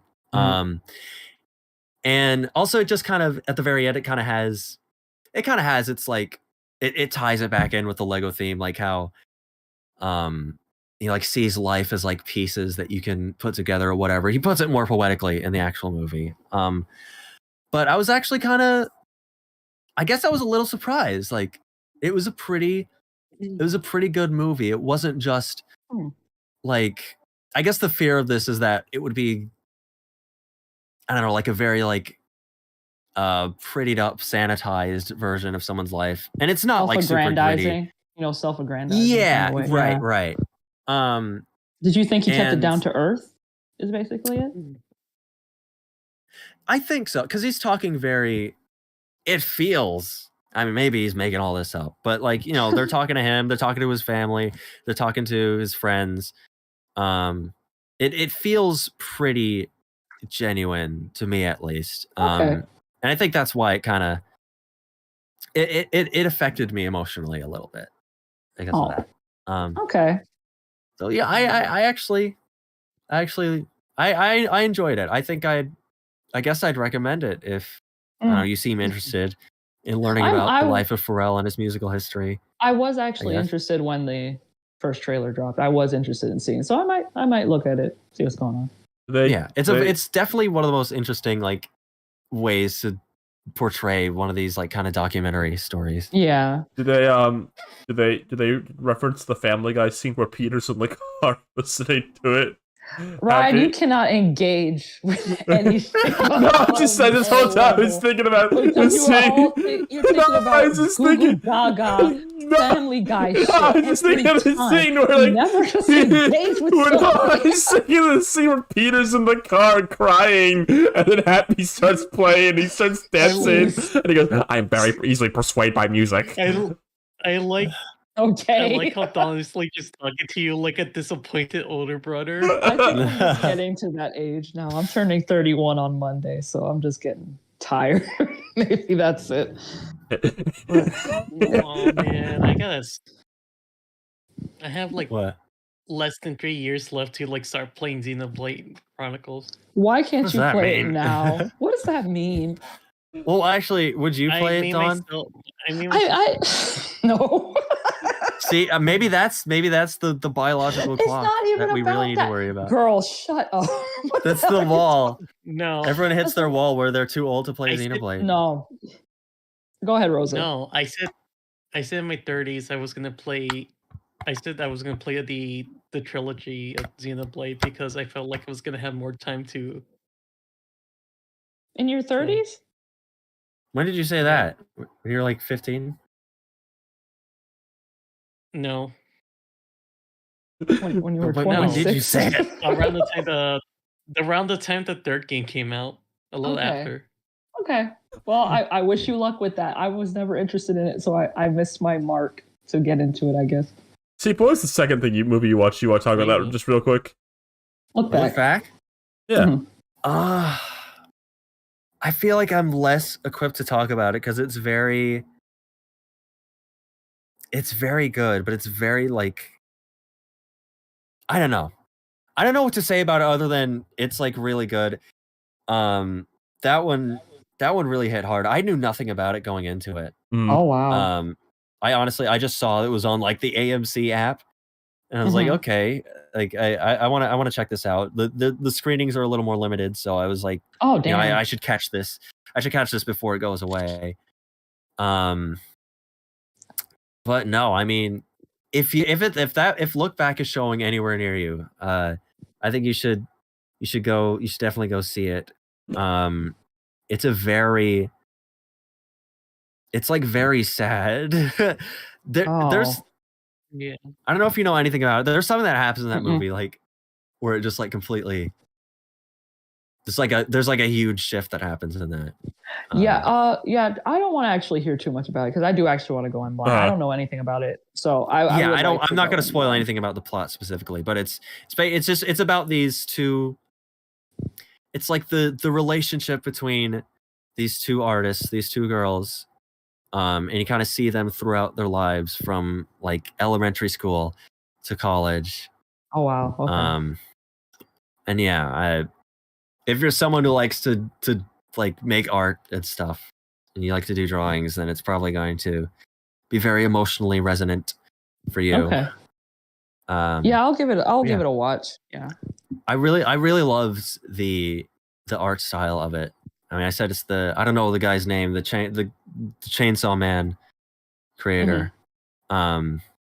He just did the art, or did he write it? He like made the original manga that it's based on. Oh, okay. Yeah. So it's like I really like the designs of like all the characters and the people and stuff. Mm-hmm. That part's really good. It had a very interesting art style. There's a little like featurette at the end of it from the director and some of the actors. That's cool.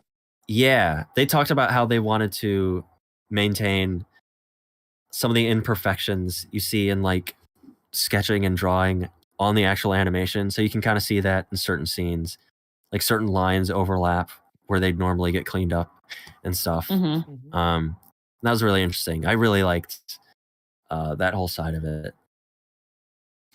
Tatsuki Fujimoto. That could be his name. Yeah, I didn't look it up. No, that's true. Okay. Yeah, that's true. Yeah. So check out Look Back. Just real quick. Also bring it the fact, like go on, Rosa. I was gonna bring up the fact, like I remember apparently there was like people talking about how like Fujiwara once said he was also like half something else. I forgot what was it. It was a Filipino. What was it? But he said he was half something when he really wasn't. And people were like, "Why did he do that?" It's like, why did he do that? Just like, yeah, that's what everyone said. Like, why did he do that? That's a little funny. Also remember but... this is. Yeah, but also remember this is also the same guy who told the story about how he ate how he had a hard time burying his goldfish, and like couldn't, and like never, and like end up eating it because like he felt like he had to, like finish it off and not let ants eat it or something. Oh my god! Okay, well that's him. I just wanted to say real quick about Look Back. I was just looking at pictures. I like that it. How do I word this without being mean? Not to the movie, to other movies and animes. I think a lot of animes are too glossy looking. No. Ryan, as an avid anime watcher, I 100% agree with you. I do not like how glossy anime looks right now. So, like there was a new Ranma that came out. It looks very saturated. Yeah, I was just gonna say I like the color picks in this movie because I like what I think a lot of how I word this. I think a lot of people on Twitter.com are like online, like when they should adapt my favorite thing by Studio Trigger. I'm like, nah, man, I've been Studio Saru brained. And they use a lot of flat colors in the animes they do, like Izuki and I tend to like that look a bit more. We were just talking about that last week. It's very like it's not over processed looking. Yeah.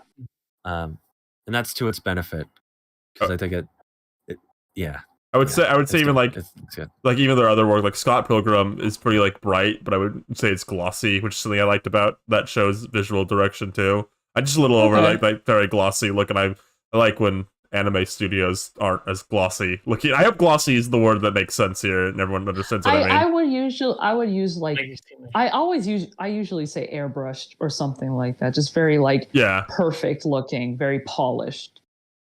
But like I get what you mean. Again, caterpillar eats the plant. They animated that. Anything I don't want to say before we end the cartoon show? Yes. That's it? That's the end? Oh, yeah, that's it. We did everything. You don't want me to boost. That's it. So long. Good luck. No. I want to boost myself. Okay. Yeah, please. Okay. It's my birthday on Monday. That's it. I just want everybody to know that. Oh, happy birthday, Dawn. There's so many birthdays. We're getting into the birthday season of October. October's a common month. Yeah. Lou had her birthday. For a very good reason. A few weeks back. Go on, Rosa. I was going to say my dog is about to turn like 14 this month too. Oh, okay. Yeah. It's a birthday month. 100%. Yeah. Steve just got over his birthday. And then I'm a quarter century old. I just turned for the first time older than half of my mom's age. That's too much to think about. I have to be honest with you. That's too much to think about. It's a big day for me. Oh boy. The other Dawn's birthday is the 20th, and mine is the 21st. So I thought that was funny. That's why I gotta go tell them happy birthday tomorrow. Yeah, go tell every Dawn everywhere. It's Dawn's birthday. All of them. Every single Dawn. Happy birthday. I'm the son of a panda. I'm the son of a goose. I'm all of them. Hey, real quick, did we go overtime or did we make it? We went overtime. Yeah. It's just how it is when you're talking with under friends. 3 hours if we turn the stream off in the next 3 minutes. I don't want to. I don't want to. Thank you for showing up. Thank you for watching our stream. Thank you. What? Conker was supposed to die in the original. Okay, moving on. Cut it. Thank you for coming to our show, everybody. Thank you. Goodbye. We're glad to have you. We're so happy. I don't know if you have any ending joke. It might go to my live stream tomorrow. Watch Sleep's live stream. Watch that. It's gonna be great. There are mods from yesterday's streams. The Pillow and Leaf stream, the Gartic Phone stream, and my Twitch Pilky Rose 64. Yeah. It might seem crazy when I'm about to. Also, Iono is like a Sarah. No, Birdo's like a Sarah, but Iono's piss shivers. How dare you? I'm gonna mute them and do my. I'm gonna mute them and do my ending bit. It might seem crazy what I'm about to say.